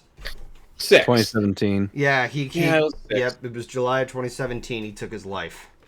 Yeah. But yeah, Like when I saw, like, in one again, the good example I can probably think of is with Lost. I thought the song was really good, it was and I know there beautiful. were some people out there who didn't like the music video because it was AI. it looked AI generated. Which, to be kind of Yeah. honest, I honestly didn't really think it was that much of a big deal. Honestly, and to be- it has that surreal look to it that makes it feel like nightmarish to a degree. Yeah. Although I do know that some people feel the only reason it did that was just because Mike Shinoda is into that type of thing, which, again, people shouldn't be surprised. But I still thought the song and all the other like cut tracks from Meteora were still pretty damn good. And I don't know, I think it's a pretty good I'm trying to think of it, I guess box set, I suppose, for Meteora. Especially for people who really want to experience what made that album good, especially being the last at least for me, the last great Linkin Park album that they made, considering that every album after that was just literally every album after Meteora has its fans and it has its detractors. With Minutes to Midnight getting like a lot of flack because it's too alternative rockish. Thousand Suns getting a lot of backlash because it was a failed experiment when really it was their best album ever. Don't at me. I would rank it as. How do you feel about Hunting Party? I love Hunting Party. But I would rank. I definitely got to make a tier list for the Linkin Park albums at some point. But I'm definitely aware that after Meteora, they had to change. They had to change their sound and everything because the new metal phase was already dying out, and they had to create something different.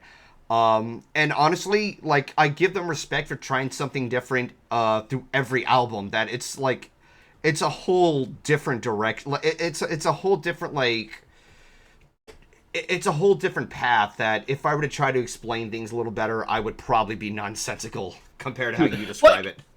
Yeah, like for me, I used to be very critical of it because I've seen another band I was into, Opeth, do it much more gracefully. They pretty much had hinted in the past in their entire catalog that they were going to go in a soft direction. So when they dropped a soft album, everybody really loved it.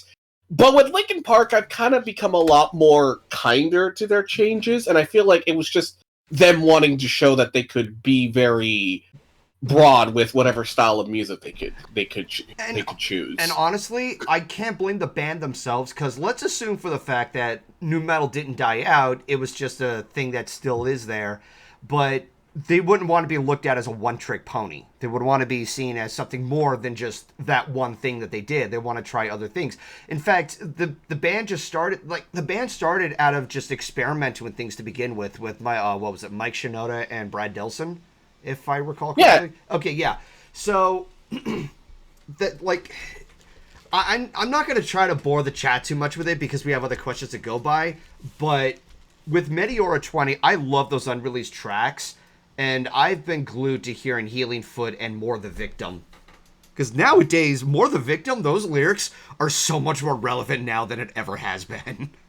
Yeah, and again, the songs that we do get from the songs that were cut from the album itself really, really hit personally, considering everything we now know about Chester. And again, our thoughts go out to the fact that we still miss him. Every single day I think about it. Let's try to raise the let's raise the mood better and go to the next question. Karma the Writer is asking, how do y'all feel about the new Transformers movie coming out? I don't care anymore. I have a friend that really loves Transformers, and his favorite series was Beast Wars, and he's very, very excited for it. I'll give him that, because Beast Wars was definitely part of my childhood, so cool. Truck Nut Monkey. Anybody remember that back when like G1ers were upset about Beast Wars being a thing, and they would say Trunk Nut Monkey? I think. Again, I can't be so sure. Yeah, but I mean, I'm mixed on it because like I want to give a shit because it has fucking Unicron in it, the planet-sized transformer that literally devours other worlds, Unicron? but at the same time, yeah, Unicron. Fucking Unicron, and I'm just like, I don't know. Is it okay? Here's a better question: who's directing the movie? Is it Michael Bay again or somebody else? It's probably someone else. Okay. Michael Bay hasn't. I can't remember who it is, but it's not Michael Bay. Okay. Yeah. Michael Bay hasn't touched the franchise since I think. Well, actually, that's kind of a lie. He produces it, but he's no longer as involved as per se as like with the last films. Yeah. So, I honestly like. I'm not gonna hate on the guy. Like, the dude loves explosions. I think he'd be better off as either a producer or some kind of role than a director, because he is horrible at directing. He makes everything cut too quickly, which feels nauseating to many viewers. And the noise factor, holy shit. Yeah. That's honestly. Just, oh, sorry. I was just gonna say, when it comes to Transformers, I just don't really care for it. I mean, I do give a lot of people the benefit of doubt for being very happy that Bumblebee actually was the best one, because it showed that they actually gave a shit.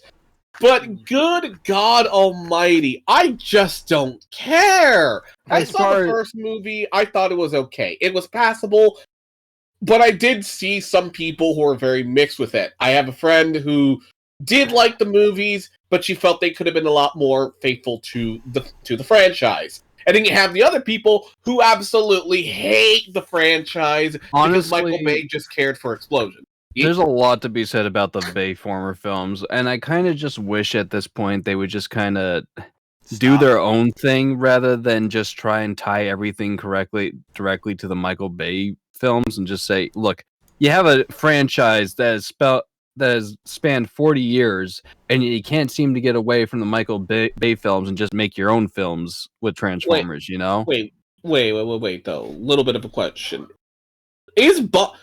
Never mind. I looked up a little bit more of the Transformers movies, and apparently, for some reason, it says that the Bumblebee movie onwards are just prequels.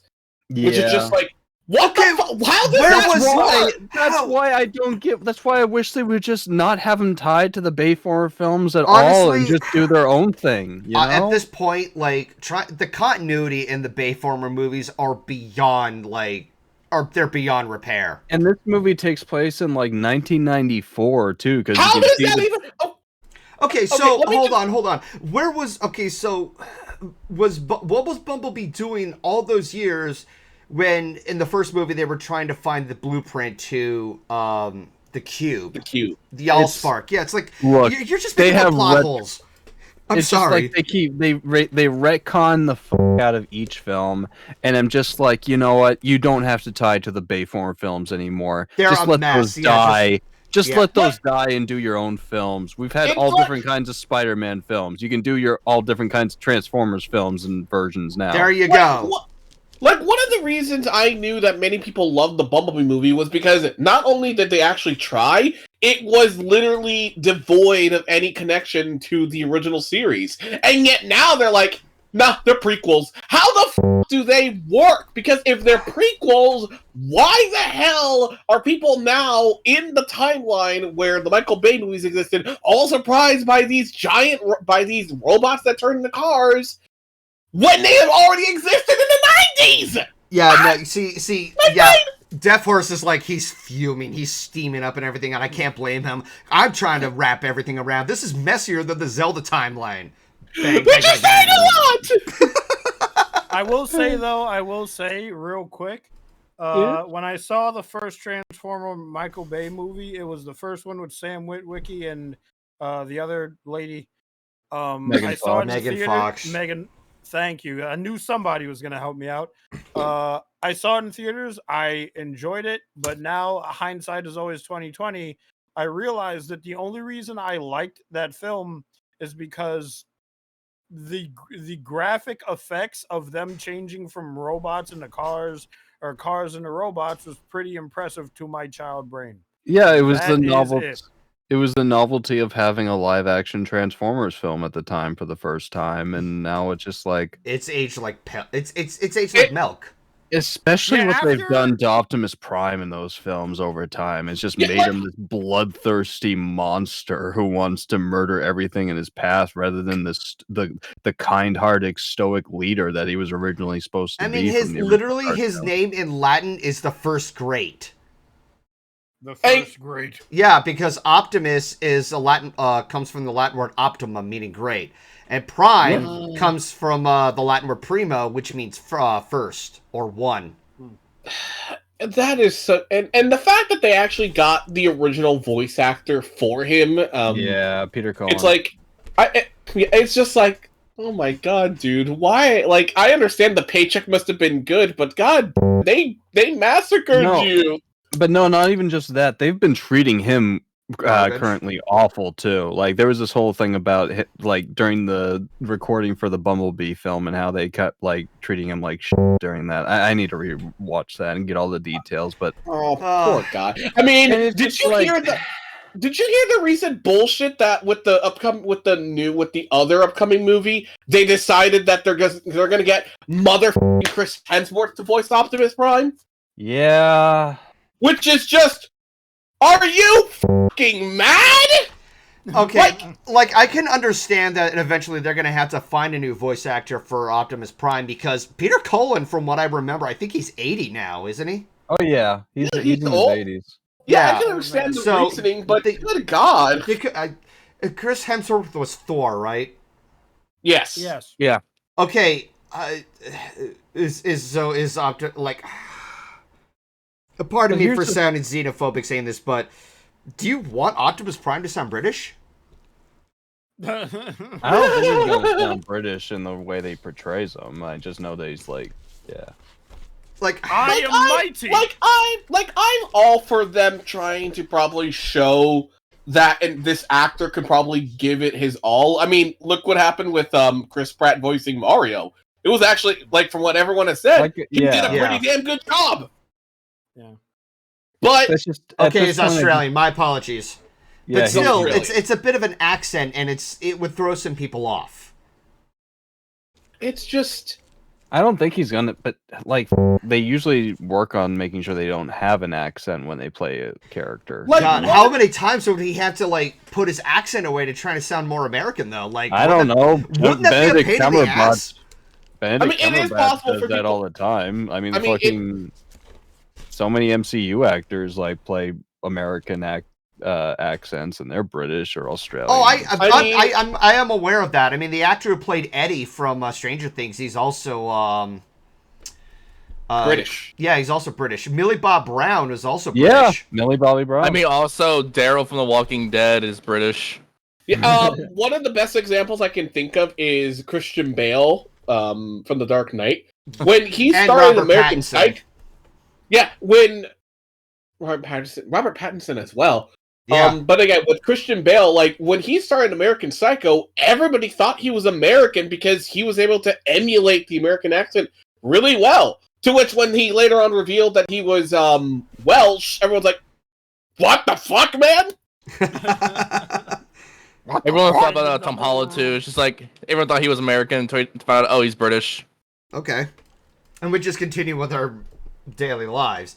But at this point, like, I'm sure that some people will find enjoyment out of the new Transformer movie. I am glad that the Beast War characters, or at least their whereabouts, are getting the attention. I'm just going to leave it at that because we've been off the rails about that. So the next question comes from Amethyst Majesty. What do you guys think of the trailer for the Tiny Toons reboot? I'm a bit mixed on it. I'm a bit mixed on it. I like that they're trying to bring back the spirit of the comedic timing and everything. But I've been very cautious ever since I heard about the shady behavior with Animaniacs. I'm kind of still weirded out by the fact that they made them brother and sister now. Like, that part is still weird to me. Like, yeah. I mean, part of the joke As with the opposed to original... them- I mean, especially if you watch the original cartoon and they're like, Babs is clearly into Buster. Yeah. They and had a little clearly- bit of a thing going on, yeah. Yeah. Hmm. And didn't they say, when always they introduced themselves, they were like, no relation? Yeah, that Yeah, was their they joke did. That going was an back. ongoing joke. That was I like the joke about that. It was funny. So now them being like canonically brother and sister in this version is just kind of like, okay, I mean, I will say it's a change. Is it a change that makes me like not want to watch the show? Probably not. I'll give it a shot. I'll give it a chance. I'll give it a shot. Yeah, like I'm pretty sure some of us will give it a chance. I'm just like, because I don't know if it's the same people or not. I'm just like, I'm still like, I loved Animaniacs when I was a kid, and I was happy to see that it would come back, and I was really excited. But then I found out the original creator got completely snubbed and ghosted, and that was just really shady behavior. Yeah. And it's just like, then I found out that, man, they're making a lot of nipple jokes and a lot of things that are kind of out of the ordinary. And then I just fell out of it. And it just made me disappointed. So with Tiny Toons, I'm being cautious about it because it could be like, oh, what if the original creator also got ghosted and all that crap? The thing with reboots is like they can go in like any direction depending on who's working on it. Pretty much, But yeah. thankfully, a lot of reboots, at least like the cartoonry, like what have we had in a couple of years? DuckTales was really good. Yeah, DuckTales was fire. Somebody give me some more reboots that are good. I'm stalling on DuckTales. I guess Friendship is Magic. Animaniacs. I'm sorry. Friendship is Animaniacs Magic, was yeah. good. I think But- the Animaniacs reboot was pretty good. Yeah, Friendship is Magic, of course. Yeah, like I was just saying that I stopped watching the Animaniacs reboot. Yeah. I thought it was okay. I haven't reached the third or final season of that, but I still need to catch up too. I don't even care. Golden has lost all interest. Yeah, because I don't like it when, certain people get swept under the rug for the wrong reasons. I get It's like, I'm probably weird like that. So, I don't want to like down the mood any further. Let's go to a different question here. We have from Galaxy. Do y'all have favorite songs from your favorite genres? I have too big of a laundry list. I don't think I do. From our genres of what? Of movies or your favorite genre? No, she was asking your favorite. Yeah. Yeah. That seems like a broad question. It kind of is, yeah. I don't know. I think it's pretty fun. You gotta think about like what's your favorite genre of music, and then what's your favorite song out of that genre. You're talking to a metalhead here. I would just like. This is like One Piece levels of explaining what list of songs I enjoy. So, I'm pretty sure you guys would have a simpler answer. I am currently listening to a pop punk song right now by the band known as Cartel, and I'm listening to two songs back to back, and it's off their album. It's off the album that has the popular song Honesty on it. Maybe you've heard it, maybe you haven't, but it's not Honesty. It's actually two songs called Q, and the other song is called A. The whole span of the two songs is like a fucking 10-minute long song, and it's more of like it's more like one really long song, but I really, really like it right now. I'm sure I'll be on something else in like a couple of months, but that's where I'm at right now. So a question from the Ninja Reviewer. Did anyone try the Street Fighter 6 demo yet? No, I stuck with pretty much 2, and that was it. I was asking the question in the gamers chat because I was like, what is the best Street Fighter game? And everybody kept saying 5 or 4. And I'm like, okay. Oh, God, no. I've heard bad things about 4. I think 5, in a competitive standpoint, maybe casually, but I've heard 5 is one of the worst competitive Street Fighter franchises. I think 2 is the best one, but I think there's an age difference between us in the chat because we grew up with like Street Fighter 2. Also, there's like 10 different versions of Street Fighter 2. You know how many Street Fighter 2s there are? Yes. There's a lot. It's because Street Fighter 2's in the Street Fighter franchise, Street Fighter 2 is the most competitive and it's also the most balanced. I think Street Fighter 2 is the best Street Fighter. I'm sorry. Which one? There's nothing to be sorry about. Ryley, shut the hell up. When you say Street Fighter 2, okay, which Street Fighter 2? I'm just gonna go with the one I had for Super Nintendo, which was Street Fighter 2 Turbo. Yeah, that's the most popular one. Yeah, that is the most popular one. So on to another question. If you all had to be in a movie, would you rather be in the Mario movie or the Sonic movies? The Sonic movie, because I could play myself. If I was in a Mario movie, I would have to play an animated version of myself. You know what? Fair. Also sound equally fun to me. They also sound like equally chaotic. Okay, can you imagine yourself? I say fun.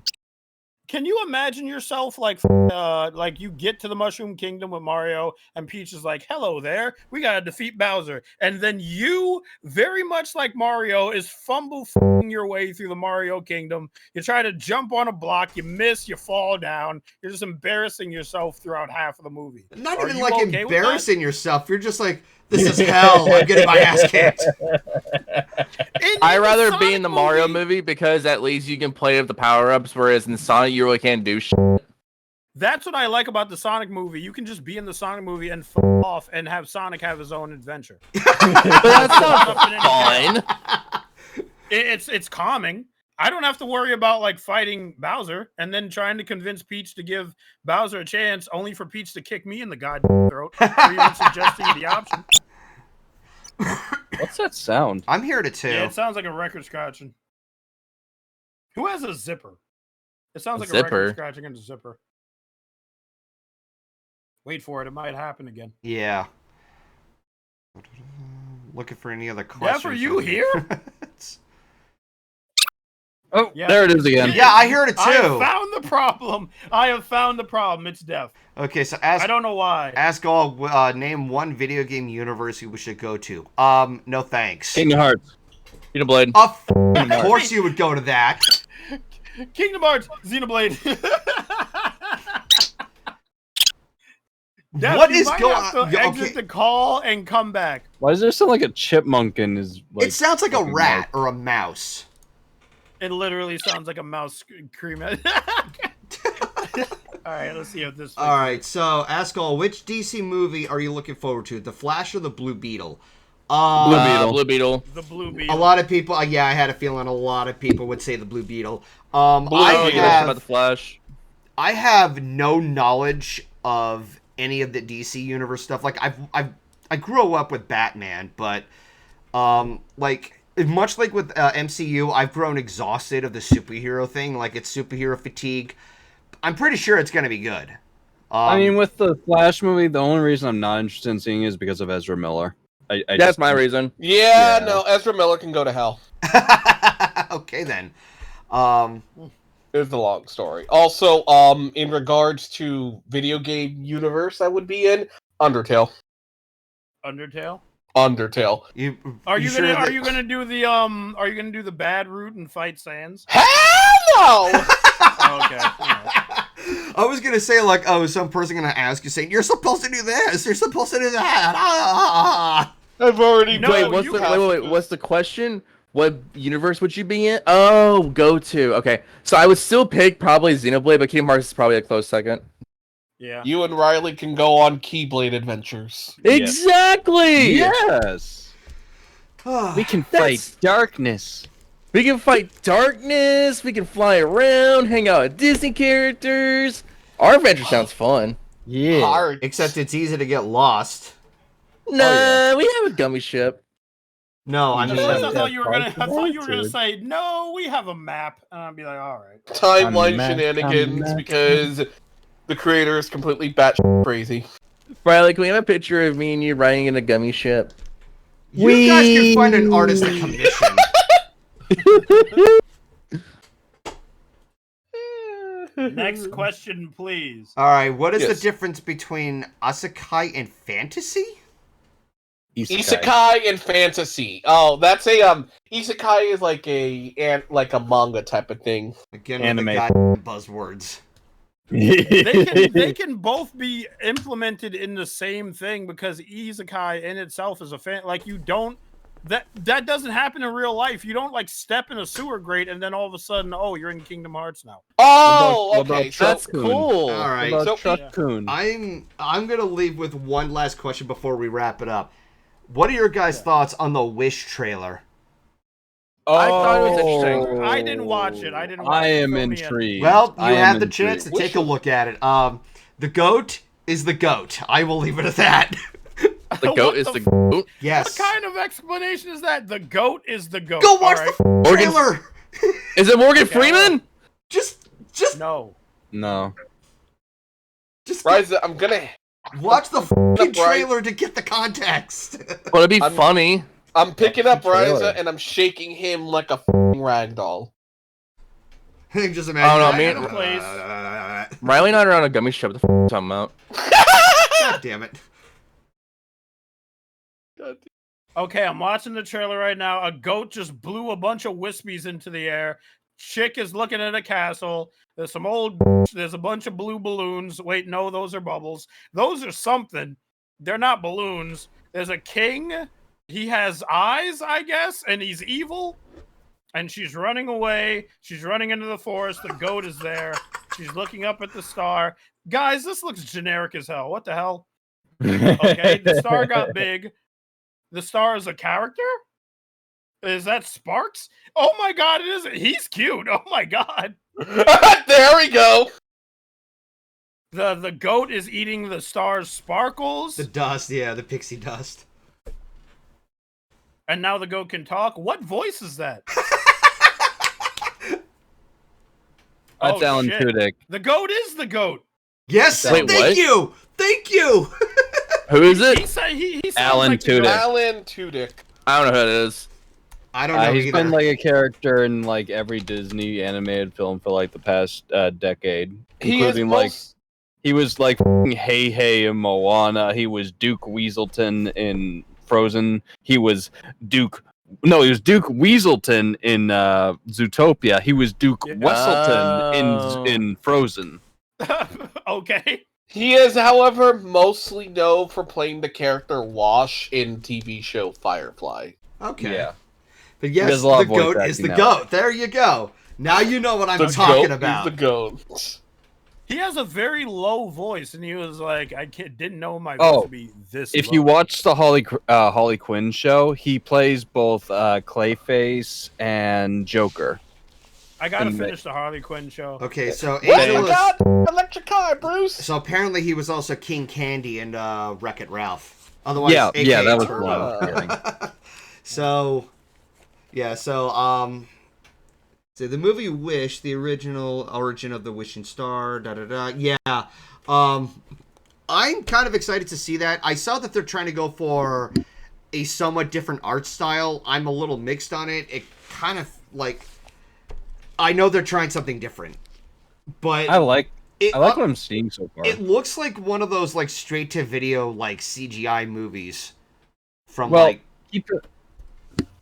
keep in mind this isn't the final product too, so we don't know how it might look in like 6 months from now when it comes out. fair. 7 months from now. It's kind of like the It similar. did say It's a teaser trailer, yeah. Yeah, it's a similar thing with the whole what is it, the Sonic Frontiers trailer, where it had something that's minimal and then it's like it started to get more complex. Oh, I love the Sonic Frontier trailer. So I thought it was beautiful. I am definitely looking forward to it, and I do hope that they actually get off their ass and put effort into this movie because please stop regurgitating your properties. We do not want to see a goddamn remake every f***ing year, Disney. Thank you. 5 a year. Like 2019 was probably the biggest year of all the remakes. Speaking of remakes, can we make fun of Flounder right quick? That looks hilarious. Dude, Oh, like, don't you just love the visual emotional expressions on their faces that shows just how they are as characters? okay, so I'm just going to go out and say this. I've listened to, I'm not going to drop the name because I don't want to embarrass anybody, but I did listen to a conversation where a dude was running his channel, like he was live, and he was talking to his girlfriend, and his girlfriend was explaining why he liked to like some of the live action Disney remakes. She went into a lot of detail about the Aladdin movie and said that people will remember Jasmine for Naomi Watts compared to she doesn't remember who voiced Jasmine in the animated version, which was Linda Larkin. And I'm just like, and she also complains about the design in the animated version, saying it looks too fake. I'm like, the entire point of an animated movie is to escape reality. Yeah, it's animated. Oh my god. These people, I swear to God, I want to. You want to see something realistic? Go on outside and touch grass. There you go. I want to Jesus. seppuku. I have an emote for this. Oh, yeah, I Where is forgot. it? Golfit has the touch grass. I have a touch grass emote. I have to Hold put on, it I in Discord got because it, I I can't got put it. in thing. There it is. But like she says I wish that I could- she says that the waist is too skinny and everything. It's a body exaggeration. Like It's a Disney movie, you fucking twit! yeah, no, like it was infuriating to hear. And he's like trying to reason with her, like, oh, this is ridiculous. Like it was painful to listen to all of it. That's the kind of person that would look at the movie Robots and then be like, why do the robots look like this? And ain't no robot I've ever seen look like this. just Ain't no robot look like that. Oh, hun, we should watch Robots. Robots have some pretty funny moments. I will give you that. Oh yeah. I mean, it has Isn't a Robin bad Williams. film. I'll take it.